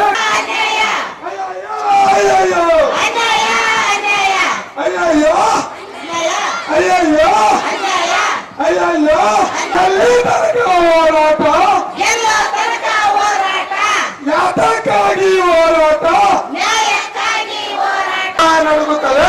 ನೋಡಿರೇನು ಹಕ್ಕ, ಆಳುವ ಜನರ ಸೊಕ್ಕ, ನೋಡಿರಕ್ಕಾಗಿ ಹೋರಾಟ, ನ್ಯಾಯಕ್ಕಾಗಿ ಹೋರಾಟ. ಮಹಿಳೆಯರೆಲ್ಲ ಗುಡುಗಿದರೆ ವಿಧಾನಸೌಧ ನಡೆಯುತ್ತದೆ. ಸರ್ಕಾರ, ಅವರ ಅಪ್ಪಂದೇನು ಸರ್ಕಾರ, ಕಾನೂನಂತೆ ಕಾನೂನು, ಮುಂದೇನು ಕಾನೂನು, ಕಾನೂನು ಕೇಳ ಹಕ್ಕು ನಮ್ಮದು.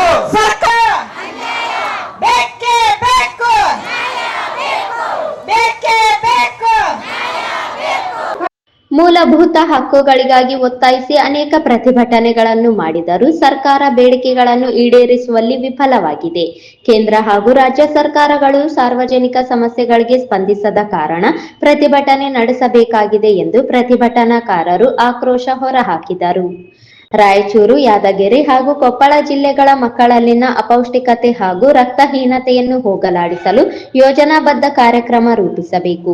ಅಪೌಷ್ಟಿಕತೆ ನಿವಾರಣೆಯಲ್ಲಿ ಹಿಂದೆ ಬಿದ್ದಿರುವ ಉತ್ತರ ಭಾರತದ ಬಿಹಾರ್, ಜಾರ್ಖಂಡ್, ಛತ್ತೀಸ್ಗಢ, ರಾಜಸ್ಥಾನದಂತಹ ರಾಜ್ಯಗಳ ಪಟ್ಟಿಯಲ್ಲಿ ಕರ್ನಾಟಕದಂತಹ ಪ್ರಗತಿಪರ ರಾಜ್ಯವು ಸೇರಿಕೊಂಡಿರುವುದು ನಾಚಿಕೆಗೇಡು ಸಂಗತಿಯಾಗಿದೆ. ಸಾಕ್ಷರತಾ ಮಾದರಿ ಅಭಿಯಾನ ನಡೆಸಲು ಸರ್ಕಾರ ಹೆಚ್ಚುವರಿ ಅನುದಾನ ಮೀಸಲಿಡಬೇಕು ಎಂದು ಒತ್ತಾಯಿಸಿದರು.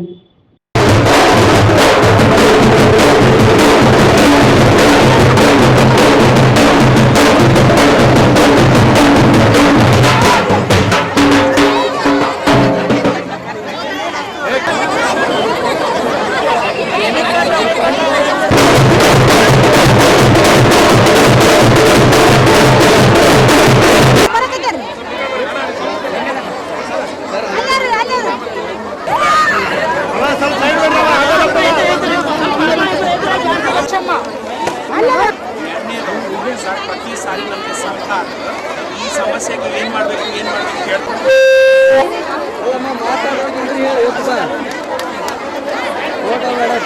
ಮಾತಾಡಲ್ಲ ಯಾಕೆ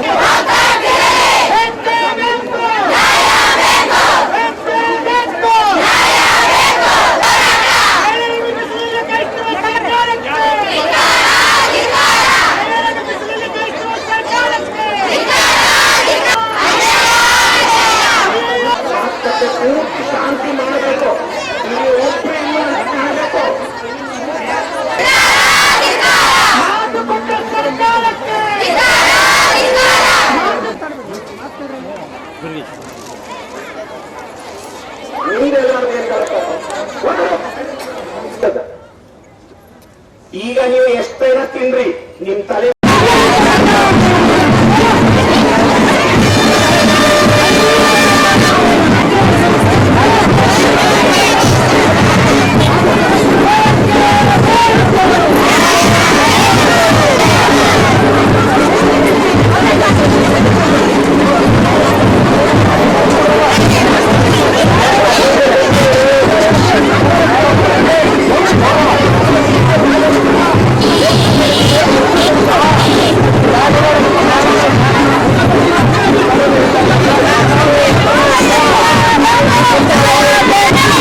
ಪಟ್ಟಣದ ಗಚ್ಚಿನ ಮಠದಿಂದ ಸಂಘದ ಘೋಷವಾಕ್ಯದೊಂದಿಗೆ ಆರಂಭವಾದ ಪಥಸಂಚಲನ ನರಸನಗೌಡ ಸ್ಮಾರಕ ಪ್ರೌಢಶಾಲಾ ಆವರಣ ತಲುಪಿತು.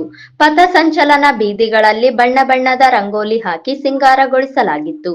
ಪಥಸಂಚಲನದಲ್ಲಿ ಪಾಲ್ಗೊಂಡವರಿಗೆ ಮುಖಂಡರು, ಮಹಿಳೆಯರು, ಮಕ್ಕಳು ಪುಷ್ಪವೃಷ್ಟಿಗೈದರು. ದೈವಕಟ್ಟೆ ಹತ್ತಿರ ಮಾಜಿ ಶಾಸಕ ಪ್ರತಾಪ್ ಗೌಡ ಪಾಟೀಲ್, ಪುರಸಭೆ ಅಧ್ಯಕ್ಷ ಮಲ್ಲಯ್ಯ ಅಂಬಾಡಿ, ಮುಖಂಡರಾದ ಮಲ್ಲಪ್ಪ ಕುಡಿತಿನಿ, ಸಿದ್ದಲಿಂಗಯ್ಯ ಗಚ್ಚಿನಮಠ, ಶ್ರೀನಿವಾಸ್ ಇಲ್ಲೂರು ಸೇರಿದಂತೆ ಮುಖಂಡರು, ಯುವಕರು ಭಗವಧ್ವಜಕ್ಕೆ ಪುಷ್ಪಾರ್ಪಣೆ ಮಾಡಿ ಗೌರವ ಸಲ್ಲಿಸಿದರು. ಪಥಸಂಚಲನದಲ್ಲಿ 100ಕ್ಕೂ ಹೆಚ್ಚು ಗಣವೇಷಧಾರಿ ಸ್ವಯಂ ಸೇವಕಿಯರು ಪಾಲ್ಗೊಂಡು ಗಮನ ಸೆಳೆದರು.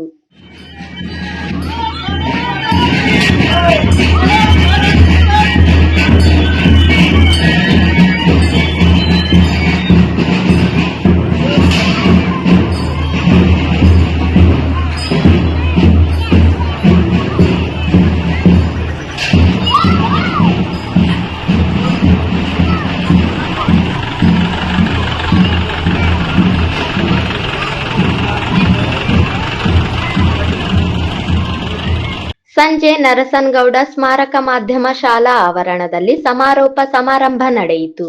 ಈ ಸಂದರ್ಭದಲ್ಲಿ ನಗರ ಕಾರ್ಯವಾಹಿಕ ಅಮೃತ ಜೋಗಿನ, ಚಂದ್ರಕಲಾ ದೇಶಮುಖ್, ಸೌಮ್ಯ ಸಾಬನಾಳ, ಆಶಾ ಕ್ಯಾತ್ನಟ್ಟಿ, ಲತಾ ಮಸ್ಕಿ, ಕವಿತಾ ಕೊಡಿಹಾಳ, ಪುಷ್ಪಾವತಿ ಬಿಜ್ಜಳ, ಯಶೋಧ, ಅರ್ಚನಾ ಸಾಬನಾಳ ಸೇರಿದಂತೆ ಇತರರಿದ್ದರು.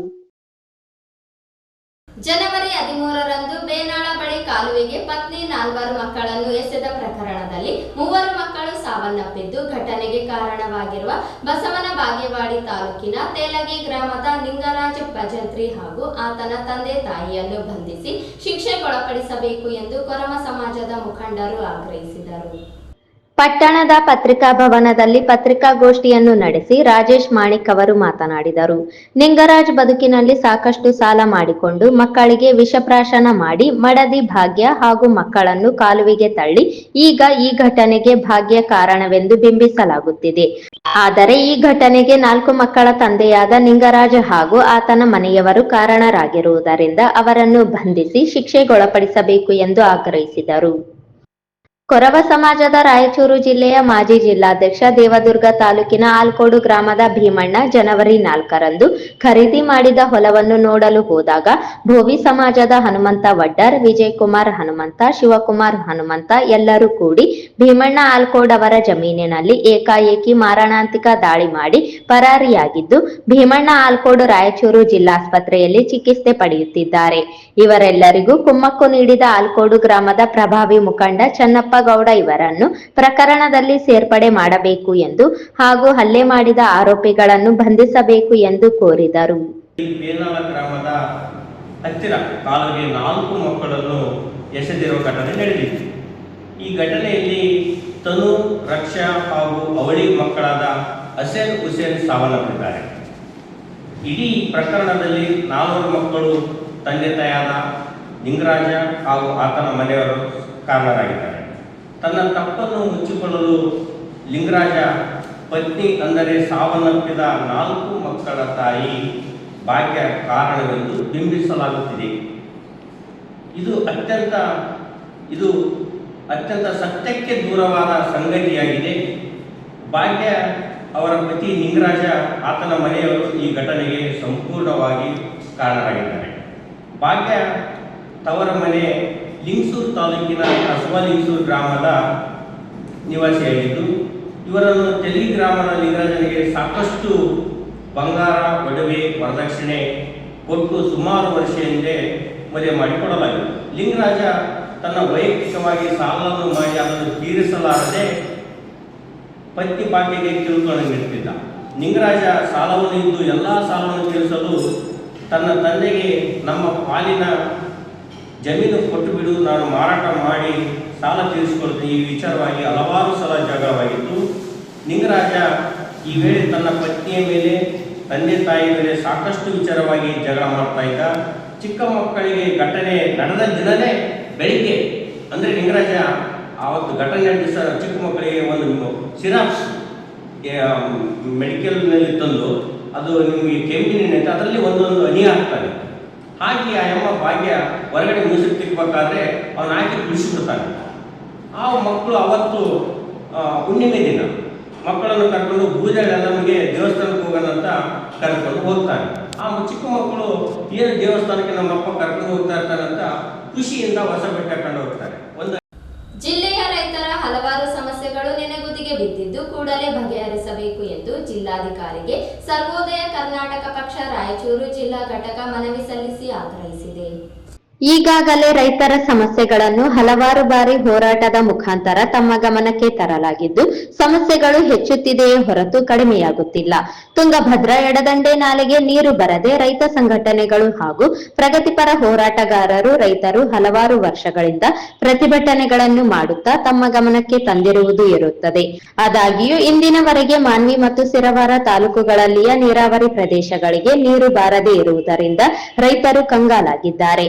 ಹಾಗೂ 2023-24 ಬರ ಪರಿಹಾರ ಸಂಪೂರ್ಣವಾಗಿ ಬರದೇ ಇರುವುದು, ಎಪಿಎಂಸಿಯಲ್ಲಿ ರೈತರಿಗೆ ದಿನನಿತ್ಯ ಮೋಸವಾಗುತ್ತಿರುವುದು, ಫಸಲ್ ಭೀಮಾ ಯೋಜನೆ ಹಳ್ಳ ಹಿಡಿಯುತ್ತಿರುವುದು, 2024-25 ಅತಿವೃಷ್ಟಿಗೆ ಪರಿಹಾರ ಬಾರದೇ ಇರುವುದು, ರೈತರು ಬೆಳೆದ ಬೆಳೆಗೆ ಮಾರಾಟ ಮಾಡಲು ಸೂಕ್ತ ಬೆಲೆ ಸಿಗದೇ ಇರುವುದು, ಇನ್ನು ಅನೇಕ ಸಮಸ್ಯೆಗಳು ತಮ್ಮ ಗಮನಕ್ಕೆ ತಂದರೂ ಕೂಡ ಪರಿಹಾರ ಮಾತ್ರ ಆಮೆಗತಿಯಲ್ಲಿ ಸಾಗುತ್ತಿದೆ. ಕಾರಣ ಶೀಘ್ರದಲ್ಲಿಯೇ ರೈತರ ಸಮಸ್ಯೆಗಳನ್ನು ಪರಿಹರಿಸುವಂತೆ ಮನವಿಯಲ್ಲಿ ತಿಳಿಸಲಾಗಿದೆ. ಉತ್ಪನ್ನ ಮಾರುಕಟ್ಟೆಯಲ್ಲಿ ರೈತರಿಗೆ ತೂಕದಲ್ಲಿ ಮೋಸವಾಗುತ್ತಿದೆ. ತಕ್ಷಣ ಸೂಕ್ತ ಕ್ರಮ ತೆಗೆದುಕೊಳ್ಳಬೇಕು. ಮೈಕ್ರೋ ಫೈನಾನ್ಸ್ ಸಾಲ ವಿತರಣೆಯಲ್ಲಿ ಬಡವರ ಮೇಲೆ ವಿಪರೀತವಾದ ದೌರ್ಜನ್ಯಗಳು ನಡೆಯುತ್ತಿವೆ. ತಕ್ಷಣವೇ ಸೂಕ್ತ ಕ್ರಮ ತೆಗೆದುಕೊಂಡು ರೈತರು, ರೈತ ಕೂಲಿ ಕಾರ್ಮಿಕರು ಮತ್ತು ಸಾಮಾನ್ಯ ಬಡ ಜನರಿಗೆ ಸಮಸ್ಯೆಯಿಂದ ಪರಿಹರಿಸಲು ಕ್ರಮ ಕೈಗೊಳ್ಳಬೇಕು. ಜಿಲ್ಲೆಯ ಹಳ್ಳಿಗಳ ರಸ್ತೆಗಳು ಹದಗೆಟ್ಟಿದ್ದು ರೈತರು ತಮ್ಮ ಸರಕು ಸಾಗಿಸಲು ತೊಂದರೆಯಾಗುತ್ತಿದೆ. ಮಾನ್ವಿ ತಾಲೂಕಿನ ಜಾನೇಕಲ್ ಕ್ರಾಸ್ನಿಂದ ಜಾನೇಕಲ್ವರೆಗೆ ಮತ್ತು ಕೂತ್ನಾಳದಿಂದ ವಯಾ ತಡಕಲ್ ಮರ್ಕಂದಿಂದಿವರೆಗೆ ತೀರಾ ಹದಗೆಟ್ಟಿದ್ದು ಇದರ ನಿಗದಿಪಡಿಸಿದಂತೆ 7 ತಾಸು ವಿದ್ಯುತ್ ಪೂರೈಕೆಯಾಗುವಂತೆ ಕ್ರಮ ಕೈಗೊಳ್ಳಬೇಕು. ತುಂಗಭದ್ರಾ ಎಡದಂಡೆ ನಾಲೆಗೆ ಮೈಲ್ 47, 69, 90, 104ರಲ್ಲಿ ನಿಗದಿತ ಗೇಟ್ ಕಾಯ್ದುಕೊಂಡು ಏಪ್ರಿಲ್ 10ರವರೆಗೆ ನೀರು ಪೂರೈಸಬೇಕಾಗಿ ವಿನಂತಿ. ಈ ಹರಿಸಲು ತಮ್ಮಲ್ಲಿ ಕಳಕಳಿಯ ವಿನಂತಿ. ವಂದನೆಗಳೊಂದಿಗೆ Chamaraja Mali Patil, Sugayya Swamy, John Wesley, Prabhakar Patil, Veeresh Patil, Boodayya Swamy, Devaraj Nayak, Ningappa Nadugadde camp, Haji Mastana, Shankarappa Gowda. ಇಲ್ಲ ಅಂದ್ರೆ DC ಚೇಂಬರ್ನಾಗ ಹೋಗಿ ಕುಂತ್ಕೊಂಡ್ಬಿಡ್ತೀವಿ ನಾವೆಲ್ಲರೂ. ಮೀಟಿಂಗ್ ಡೇಟ್ ಬರ್ತಾರೆ ಸರ್. ನವೆಂಬರ್ 11 ಕೊಟ್ಟಿವಿ, ಡಿಸೆಂಬರ್ 8 ಕೊಟ್ಟಿವಿ, ಜನವರಿ 3 ಸಲ ಕೊಟ್ಟಿವಿ. ಒಟ್ಟು ಮೀಟಿಂಗ್ ಕರಿತಾಯಿಲ್ಲ DC ಅವರು. ಸೀರಿಯಸ್ ತಗೊಂತೇಳ್ರಿ. ADC ಅವ್ರಿಗೂ ಮಾತಾಡ್ರಿ, ಅವ್ರಿಗೂ ಮಾತಾಡ್ರಿ. ಈ ಸಂದರ್ಭದಲ್ಲಿ ರಾಜ್ಯಾಧ್ಯಕ್ಷ ಚಾಮರಾಜ್ ಮಾಲಿ ಪಾಟೀಲ್, ಜಾನ್ ವೆಸ್ಲಿ, ಬೂದಯ್ಯ ಸ್ವಾಮಿ, ಪ್ರಭಾಕರ್ ಪಾಟೀಲ್, ವೀರೇಶ್ ಪಾಟೀಲ್, ದೇವರಾಜ್ ನಾಯಕ್, ನಿಂಗಪ್ಪ ನಡುಗುಡ್ಡೆ ಕ್ಯಾಂಪ್, ಹಾಜಿ ಮಸ್ತಾನ್ ಸೇರಿದಂತೆ ಇತರರಿದ್ದರು. ಮಾನ್ವಿ ಪಟ್ಟಣದ ಕಲ್ಯಾಣ ಕರ್ನಾಟಕ ಸಾರಿಗೆ ನಿಗಮ ಘಟಕ ಕಚೇರಿಯಲ್ಲಿ ನಡೆದ ಚಾಲಕರ ದಿನಾಚರಣೆ ಕಾರ್ಯಕ್ರಮವನ್ನು ಮಾನ್ವಿ ಸಾರಿಗೆ ಘಟಕದ ವ್ಯವಸ್ಥಾಪಕರಾದ ಎಂ ನಾಗರಾಜ್ ಉದ್ಘಾಟಿಸಿದರು. ಪಟ್ಟಣದ ಕಲ್ಯಾಣ ಕರ್ನಾಟಕ ಸಾರಿಗೆ ನಿಗಮದ ಘಟಕ ಕಚೇರಿಯಲ್ಲಿ ಕಲ್ಯಾಣ ಕರ್ನಾಟಕ ರಸ್ತೆ ಸಾರಿಗೆ ನಿಗಮ ರಾಯಚೂರು ವಿಭಾಗ ವತಿಯಿಂದ ನಡೆದ ಚಾಲಕರ ದಿನಾಚರಣೆ ಕಾರ್ಯಕ್ರಮವನ್ನು ಉದ್ಘಾಟಿಸಿ ಮಾನ್ವಿ ಸಾರಿಗೆ ಘಟಕದ ವ್ಯವಸ್ಥಾಪಕರಾದ ಎಂ ನಾಗರಾಜ್ ಮಾತನಾಡಿದರು. ಪ್ರತಿನಿತ್ಯ ಸಾವಿರಾರು ಜನರು ತಮ್ಮ ಕೆಲಸ ಕಾರ್ಯಗಳಿಗೆ ಬೇರೆ ಊರುಗಳಿಗೆ ಹೋಗುವುದಕ್ಕೆ ನಮ್ಮ ಸಾರಿಗೆ ಇಲಾಖೆಯ ಬಸ್ಗಳನ್ನು ಅವಲಂಬಿಸಿರುತ್ತಾರೆ. ಅವರನ್ನು ಸುರಕ್ಷಿತವಾಗಿ ಅವರ ಸ್ಥಳಗಳಿಗೆ, ಊರುಗಳಿಗೆ ತಲುಪಿಸುವ ಜವಾಬ್ದಾರಿ ಸಾರಿಗೆ ಇಲಾಖೆಯ ಪ್ರತಿಯೊಬ್ಬ ಚಾಲಕರ ಮೇಲೆ ಇರುತ್ತದೆ. ರಸ್ತೆಗಳಲ್ಲಿ ಅಪಘಾತ ಸಂಭವಿಸದಂತೆ ನೋಡಿಕೊಳ್ಳುವುದಕ್ಕೆ ಚಾಲಕರು ಪ್ರತಿನಿತ್ಯ ಚಾಲಕರು ತಮ್ಮ ಕರ್ತವ್ಯವನ್ನು ಪ್ರಾರಂಭಿಸುವುದಕ್ಕೆ ನಿಗದಿತ ಸಮಯಕ್ಕಿಂತಲೂ ಮುಂಚೆ ಸಾರಿಗೆ ಘಟಕಕ್ಕೆ ಆಗಮಿಸಿ ಬಸ್ ಸ್ಥಿತಿ ಹಾಗೂ ದಾಖಲೆಗಳನ್ನು ಪರಿಶೀಲಿಸಿಕೊಂಡಲ್ಲಿ ಹೆಚ್ಚಿನ ಅನಾಹುತಗಳನ್ನು ತಡೆಯುವುದಕ್ಕೆ ಸಾಧ್ಯವಾಗುತ್ತದೆ. ಬಸ್ನಲ್ಲಿ ಪ್ರಯಾಣಿಸುವ ಪ್ರತಿ ಸಾರ್ವಜನಿಕರ ರಕ್ಷಣೆ ನಮ್ಮ ಹೊಣೆಯಾಗಿರುತ್ತದೆ. ಒತ್ತಡ ರಹಿತವಾಗಿ ಪ್ರಶಾಂತವಾಗಿ ನಿಗದಿತ ವೇಗದಲ್ಲಿ ಸುರಕ್ಷಿತ ವಾಹನ ಚಾಲನೆ ಮುಖ್ಯವಾಗಿರುತ್ತದೆ ಎಂದು ತಿಳಿಸಿದರು. ಚಾಲಕರ ದಿನಾಚರಣೆಯನ್ನು ಒಂದು ವಿಶಿಷ್ಟವಾಗಿ ಆಚರಣೆ ಮಾಡಬೇಕಂತ ಹೇಳ್ಬಿಟ್ಟು ಪಾಪ ನಮ್ಮ ಚಾಲಕರು ಬೆಳಿಗ್ಗೆ 6 ಗಂಟೆಗೆ ತಮ್ಮ ಅಕ್ಕಂದಿರಾಗಿರ್ಬೋದು, ತಾಯಿಯರಾಗಿರ್ಬೋದು, ಧರ್ಮಪತಿಯವರಾಗಿರ್ಬೋದು, 20 ವರ್ಷ ಆರೋಗ್ಯ ಮುಖಾಂತರ ಈ ದಿವಸದ ಮುಖಾಂತರ ಎಲ್ಲರೂ ಚಾಲಕರ ದಿನಾಚರಣೆಯನ್ನು ಶುಭ ಕೋರುತ್ತಾರೆ. ಅವರಿಗೆ ನಾನು ತುಂಬುವುದಾದ ಧನ್ಯವಾದಗಳನ್ನು ಹೇಳಕ್ಕೆ ಇಷ್ಟಪಡ್ತೇನೆ. ನಮ್ಮ ಈ ಒಂದು ಚಾಲಕರ ದಿನಾಚರಣೆಯಲ್ಲಿ ಈಗ ಅಧ್ಯಕ್ಷ ಭಾಷಣ ಜನರಿಗೆ ಎಲ್ಲ ನಮ್ಮ ಮುಖ್ಯ ಅತಿಥಿಗಳು ಇರ್ತಕ್ಕಂಥ ಎರಡೂ ವಿಚಾರಗಳನ್ನು ಹಮ್ಮಿಕೊಂಡಿದ್ದಾರೆ. ಸ್ವಲ್ಪ ನನಗೆ ಗೊತ್ತಿರೋ ಮಟ್ಟಿಗೆ ಒಂದು 4 ವಿಚಾರಗಳನ್ನ ಹಂಚಿಕೊಳ್ಬೇಕಂತ ನಾನು ಇಷ್ಟಪಡ್ತೇನೆ. ಮೊದಲು ನಮ್ಮ ಚಾಲಕ ಮಿತ್ರರಿಗೆ ಒಂದು ಬನ್ನಿ, ಅಪಘಾತ ತಡೆಗಟ್ಟಬೇಕಂತಂದ್ರೆ ನೀವು ಯಾವ ರೀತಿ ತಯಾರಿಸಿದ್ರೆ, ಎಕ್ಸಾಂಪಲ್ ಬೆಂಗಳೂರಿಗೆ ತಯಾರಿಸಿರ್ತೀರಪ್ಪ, 6 ಗಂಟೆಗೆ ಬರ್ಬೇಕಂತ ತಿಳ್ಕೊಡ್ರಿ. ನೀವು ಏನೋ ಲೇಟ್ ಆಗಿ 7 ಗಂಟೆ ಬಂತಂದ್ರೆ ನಿಮ್ಗೆ ಹೇಳಿದ್ರೆ ಒಳಗಡೆ ಬರೋಕ್ಕೆ ಮುಂಚೆ ಬೆಳಿಗ್ಗೆ ಸ್ಟಾರ್ಟ್ ಆಗುತ್ತೆ. ಓ 6 ಗಂಟೆ ಬಿಡಬೇಕಿತ್ತು, 7 ಗಂಟೆ ಆಗೋದಿಲ್ಲಪ್ಪ, ಮಾಡಿ 6 ಗಂಟೆ ಬಿಡಬೇಕಿತ್ತು, ಸಿದ್ದು 7 ಗಂಟೆ ಬಿಡಬೇಕಿತ್ತು, ಹಿಂದೆ ಗಾಡಿ ಹೋಗುತ್ತೆ, ಮುಂದೆ ಗಾಡಿ ಹೋಗುತ್ತೆ, ಅಪ್ಪು ಬೆಳಗ್ಗೆ ಟೆನ್ಷನ್ ಇರುತ್ತೆ ನೀವು. ಸೊ ಅದು ನೀವು ಮೇಲ ಅಪಘಾತವನ್ನು ತಡೆಗಟ್ಟುವಂತ ಸಂದರ್ಭದಲ್ಲಿ ನೀವು 6 ಗಂಟೆ ಗಾಡಿ ಬಿಡಬೇಕಾಗ್ತಂದ್ರೆ 5 ಗಂಟೆ ಬಂದು ನಮ್ಮ ಆಳ ಸ್ಥಿತಿಗತಿ ಏನಿದೆ, ಇನ್ನೇ ಕಂಪ್ಲೇಂಟ್ ಇದೆ, ಮಾಡಿದವರು ಇಲ್ವೋ, ಕಷ್ಟ ಹೊಂದಿದ್ದಾರೆ ಇಲ್ವೋ, ವಾಷಿಂಗ್ ಆಗಿದೆ ಇಲ್ವೋ. ಯಾಕಂದ್ರೆ ಒಂದು ನಮ್ಮ ಸಂಸ್ಥೆ ಬಹಳ ಅಚ್ಚುಮೆಚ್ಚಿನ ಸಂಸ್ಥೆ, ಡೆಲ್ಲಿ ಕಡೆಯಿಂದ ಎಸ್ಎಂಎಲ್ಲ ಹೊರಗಡೆ ಬರ್ತಕ್ಕಂಥ ಸಂಸ್ಥೆ ಆಗಿದ್ದು, ಸೊ ನಾವು ಬಹಳ ಅತ್ಯುತ್ತಮವಾಗಿ ಸೇವೆ ಕೊಡ್ತಕ್ಕಂಥ ಹೆಸರನ್ನು ಖ್ಯಾತಿ ಪಡೆದಿದ್ದೇವೆ. ಅದು ಆ ಹೆಸರನ್ನು ಬರೋದಾಗಿ ಮೇನ್ ಕಾರಣ ಅಂತಂದ್ರೆ ನಮ್ಮ ಚಾಲಕ ಸಿಬ್ಬಂದಿಗಳಂತ ಹೆಮ್ಮೆಯಿಂದ ಹೇಳಕ್ಕೆ ಇಷ್ಟಪಡ್ತಿದ್ದೇವೆ. ಯಾಕಂದ್ರೆ ಅಪಾಯಗಳು ಅಗಲಲ್ಲ, ಯಾವ ಊಟ ಯಾವ ಮದುವೆ ಕಾರ್ಯಕ್ರಮಕ್ಕೆ ಆ ರೀತಿ ಸಲ್ಲಿಸಿಕೊಟ್ಟು ನಮ್ಮ ಸೇವೆ ಅಂತದ್ದು. ಮಾನ್ವಿ ಪೊಲೀಸ್ ಇಲಾಖೆ ವತಿಯಿಂದ ರಾಷ್ಟ್ರೀಯ ರಸ್ತೆ ಸುರಕ್ಷತಾ ಮಾಸಾಚರಣೆ 2025 ಕುರಿತು ಎಎಸ್ಐ ಹನುಮೇಶ್ ಮಾತನಾಡಿ, ಪ್ರತಿಯೊಬ್ಬ ಪ್ರಯಾಣಿಕರ ಜೀವ ಕೂಡ ಅತ್ಯಮೂಲ್ಯವಾಗಿದ್ದು, ಅಪಘಾತ ರಹಿತ ಚಾಲನೆಗೆ, ರಸ್ತೆ ನಿಯಮಗಳ ಪಾಲನೆಗೆ ಚಾಲಕರು ಹೆಚ್ಚಿನ ಆದ್ಯತೆಯನ್ನು ನೀಡಬೇಕು. ಆಗ ಮಾತ್ರ ಸಾರಿಗೆ ಸಂಸ್ಥೆ ಬೆಳೆಯುವುದಕ್ಕೆ ಸಾಧ್ಯವಾಗುತ್ತದೆ ಎಂದು ತಿಳಿಸಿದರು. ಮಾನ್ಯ ಘಟಕದ ವ್ಯವಸ್ಥಾಪಕರು ಹಾಗೂ ಮಾನ್ಯ ವೈದ್ಯರುಗಳು, ಈ ವೇದಿಕೆ ಮೇಲೆ ಅಧಿಕಾರಿಗಳು ಹಾಗೂ ಈ ಕಾರ್ಯಕ್ರಮದ ಕೇಂದ್ರ ಬಿಂದುಗಳು ಎಲ್ಲ ನನ್ನ ಆತ್ಮೀಯ ಸಹೋದರರಾಗಿರುವ ಎಲ್ಲ ಚಾಲಕ ಸಹೋದರರಿಗೂ ಹಾಗೂ ತಾಂತ್ರಿಕ ಸಿಬ್ಬಂದಿಗಳಿಗೂ ಹಾಗೂ ಇಲ್ಲಿ ಕಾರ್ಯಕ್ರಮದಲ್ಲಿ ಹಾಜರಿರುವ ಎಲ್ಲರಿಗೂ ಕೂಡ ಈ ಒಂದು ಕಾರ್ಯಕ್ರಮಕ್ಕೆ ಸ್ವಾಗತವನ್ನು ಕೋರುತ್ತಾ ನಮಸ್ಕಾರಗಳು. ಬಹುಶಃ ಮಾತಾಡಿದ್ರೆ ನನಗೇನು ಮಾತಾಡೋದಿರೋದ್ರಿ ಅವರೇ ಎಲ್ಲ ಮಾತಾಡ್ತಾರೆ, ಮತ್ತೆ ಅವರಷ್ಟು ವರ್ಣನೆ ಮಾಡ್ಲಿಕ್ಕೆ ಅಂತ ನಮಗೆ ಬರೋದಿಲ್ಲ. ಮೊದಲಾಗಿ ಏನಿವತ್ತು ಚಾಲಕರ ಆಚರಣೆ ಮಾಡ್ತಾ ಇದ್ದೀವಿ. ಮೊದಲಾಗಿ ಎಲ್ಲ ನನ್ನ ಸಹೋದರ ಚಾಲಕರಿಗೆ ಚಾಲಕರ ದಿನಾಚರಣೆಯ ಆರ್ಥಿಕ ಶುಭಾಶಯಗಳು. ಹೇಳಿದಾಗೆ ರಿಯಲ್ ಹೀರೋಗಳು ಅಂದ್ರೆ ಬಹುಶಃ ನಾವೇ ಇರ್ತಾರೆ. ಅದಕ್ಕೆ ಸೂಪರ್ ಸ್ಟಾರ್ ಏನಾಗಿದಾರಲ್ಲ ಅವರೆಲ್ಲ ಅದೇ ಇದರಿಂದ ಬಂದಿರೋರು. ಆಮೇಲೆ MLAಗಳಾಗಿದ್ದಾರೆ, ಮತ್ತೆ ಇನ್ನು ಏನೇನೋ ಆಗಿದ್ದಾರೆ, ಕವಿಗಳಾಗಿದ್ದಾರೆ, ಏನೇನೋ ಆಗಿದ್ದಾರೆ. ಈ ತಮ್ಮ ಒತ್ತಡದ ಮಧ್ಯೆ ಕೂಡ, ಕರ್ತವ್ಯದ ಮಧ್ಯೆ ಕೂಡ ಇಷ್ಟೆಲ್ಲ ಸಾಧನೆ ಮಾಡಿರೋದು ಬಹುಶಃ ಯಾವ ಇಲಾಖೆ ಯಾರಿಂದಲೂ ಸಾಧ್ಯ ಇಲ್ಲ. ತಮಗೆಲ್ಲ ಗೊತ್ತಿರ್ತದೆ, ಬೇರೆ ಇಲಾಖೆಯವರಲ್ಲಿ ಏನಾದರೂ ಒಂದು 40 ವರ್ಷ ಆಯ್ತು, 45 ವರ್ಷ ಆಯ್ತು ಅಂತಂದ್ರೆ ಅವರು ಚೇರ್ ಬಿಟ್ಟು ಹೇಳೋದೇ ಇಲ್ಲ. ಅವರು ತಾವೆಲ್ಲ ಗಮನಿಸಿದಿರಿ. ಆದ್ರೆ ನಮ್ಮ ಚಾಲಕ ಸಹೋದರರು 59 ವರ್ಷ ಆದರೂ ಕೂಡ ತಮ್ಮ ಮಾಡ್ತಾರೆ. ಬಹುಶಃ ಅಂತಹ ಒಂದು ಸಾಧನೆ ಯಾರು ಮಾಡ್ಲಿಕ್ಕೆ ಸಾಧ್ಯನೇ ಇಲ್ಲ. 59 ವರ್ಷದಲ್ಲೇ ಆ ರೀತಿ ಸಾಧನೆ ಮಾಡ್ಲಿಕ್ಕೆ ಯಾರು ಸಾಧ್ಯ ಇಲ್ಲ. ಅದಕ್ಕೆ ಹೇಳಿರೋದು ಬಹುಶಃ. ಅಶ್ವಿನಿ ಆಸ್ಪತ್ರೆಯ ತಜ್ಞ ವೈದ್ಯರಾದ ರಮ್ಯಾ ವೀರವಲ್ಲಿ, ಹಿರಿಯ ನ್ಯಾಯವಾದಿಗಳಾದ AB ಉಪ್ಪಳಮಠ ಅವರು ಮಾತನಾಡಿದರು. ಕಾರ್ಯಕ್ರಮದಲ್ಲಿ ಪ್ರಾಮಾಣಿಕ ಸೇವೆ ಸಲ್ಲಿಸಿದ ಚಾಲಕರಿಗೆ ಪ್ರಶಂಸಾ ಪತ್ರ ನೀಡಿ ಗೌರವಿಸಲಾಯಿತು. ಬೆಳಗ್ಗೆ ಚಾಲಕರ ಕುಟುಂಬದವರು ಆರತಿ ಬೆಳಗಿ ಸೇವೆಗೆ ಕಳುಹಿಸಿಕೊಟ್ಟಿದ್ದು ವಿಶೇಷವಾಗಿತ್ತು. ಈ ಸಂದರ್ಭದಲ್ಲಿ ಮಾನ್ವಿ ಸಾರಿಗೆ ಘಟಕದ ಅಧಿಕಾರಿಗಳು ಹಾಗೂ ಚಾಲಕರು, ನಿರ್ವಾಹಕರು ಭಾಗವಹಿಸಿದ್ದರು. ಕೊನೆಯಲ್ಲಿ ಮತ್ತೊಮ್ಮೆ ಮುಖ್ಯಾಂಶಗಳು. ರಾಯಚೂರು ಕೃಷಿ ವಿಶ್ವವಿದ್ಯಾಲಯದಲ್ಲಿ ಯುವ ಜನೋತ್ಸವ, ಪ್ರತಿಭೆಗಳಿಗೆ ವೇದಿಕೆ ಕಲ್ಪಿಸಿರುವ ಯುವ ಜನೋತ್ಸವ ಡಾಕ್ಟರ್ ಎಂ ಹನುಮಂತಪ್ಪ.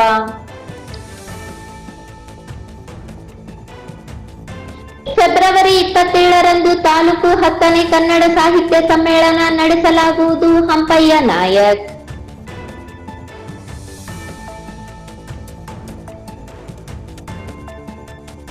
ನಬಾರ್ಡ್ ನೀತಿ ವಿರೋಧಿಸಿ ಬೆಂಗಳೂರಿನ ರಿಸರ್ವ್ ಬ್ಯಾಂಕ್ ಎದುರು ಪ್ರತಿಭಟನೆ, ಚಾಮರಾಜ ಮಾಲಿ ಪಾಟೀಲ್.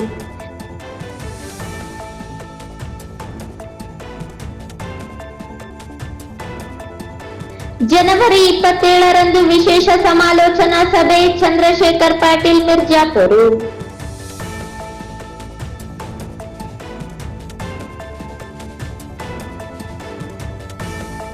ವಿವಿಧ ಬೇಡಿಕೆಗಳ ಈಡೇರಿಕೆಗೆ ಒತ್ತಾಯಿಸಿ ಇಂದಿನಿಂದ ಅನಿರ್ದಿಷ್ಟಾವಧಿ ಧರಣಿ ಸತ್ಯಾಗ್ರಹ.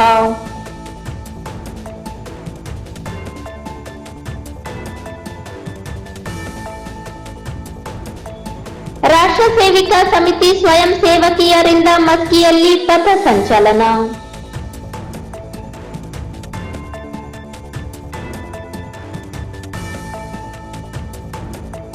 ಕಾಲುವೆಗೆ ಮಕ್ಕಳನ್ನು ಎಸೆದ ಪ್ರಕರಣ ನಿಂಗರಾಜ ಭಜಂತ್ರಿ ಬಂಧನಕ್ಕೆ ಆಗ್ರಹ.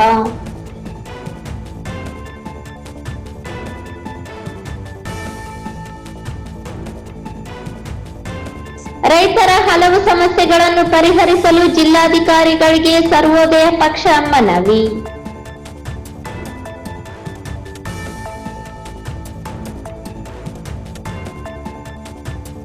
ಮತ್ತು ಮಾನ್ವಿ ಸಾರಿಗೆ ಘಟಕದಲ್ಲಿ ಚಾಲಕರ ದಿನಾಚರಣೆ ಕಾರ್ಯಕ್ರಮ.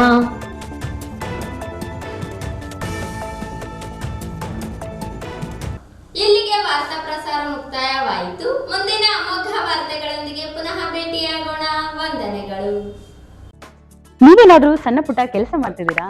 ಅದ್ರಲ್ಲಿ ನಿಮ್ಗೆ ಸಂಬಳ ಸಾಕಾಗ್ತಿಲ್ವಾ? ಇನ್ಕಮ್ ಏನು ಬರ್ತಿಲ್ವಾ? ಬರೋ ಸಂಬಳದಲ್ಲಿ ಜೀವನ ನಡೆಸಕ್ಕಾಗ್ತಿಲ್ವಾ? ಸೈಡ್ ಬಿಸ್ನೆಸ್ ಮಾಡಿ ಇನ್ಕಮ್ ಗಳಿಸೋ ಆಸೆ ಇದೆನಾ? ಹಾಗಾದ್ರೆ ಚಿಂತೆ ಬಿಟ್ಬಿಡಿ, ರಿಯಲ್ ಎಸ್ಟೇಟ್ ಬಿಸ್ನೆಸ್ಗೆ ಬನ್ನಿ. ಬಿಡುವಿನ ಸಮಯದಲ್ಲಿ ಇನ್ಕಮ್ ಜೊತೆಗೆ ಲಕ್ಷ ಲಕ್ಷ ಸಂಪಾದನೆ ಮಾಡಿಕೊಳ್ಳಿ. ನಿಮ್ ಜೀವನದಲ್ಲಿ ರಿಯಲ್ ಎಸ್ಟೇಟ್ ಹೊಸ ತಿರುವು ಕೊಡುತ್ತೆ. ರಿಯಲ್ ಎಸ್ಟೇಟ್ ಉದ್ಯಮದಲ್ಲಿ ಹೆಸರುವಾಸಿಯಾದ ಎಸ್ಆರ್ ಡೆವಲಪರ್ ಜೊತೆಗೆ ಕೈ ಜೋಡಿಸಿ. ಎಸ್ಆರ್ ಡೆವಲಪರ್ ಅವರು ಲೇಔಟ್ ನಿರ್ಮಾಣ ಮಾಡಿ ಸೈಟ್ ಸೆಲ್ಲಿಂಗ್ ಅಲ್ಲಿ ನಂಬರ್ 1 ಸರ್ವಿಸ್ ಕೊಡ್ತಾರೆ.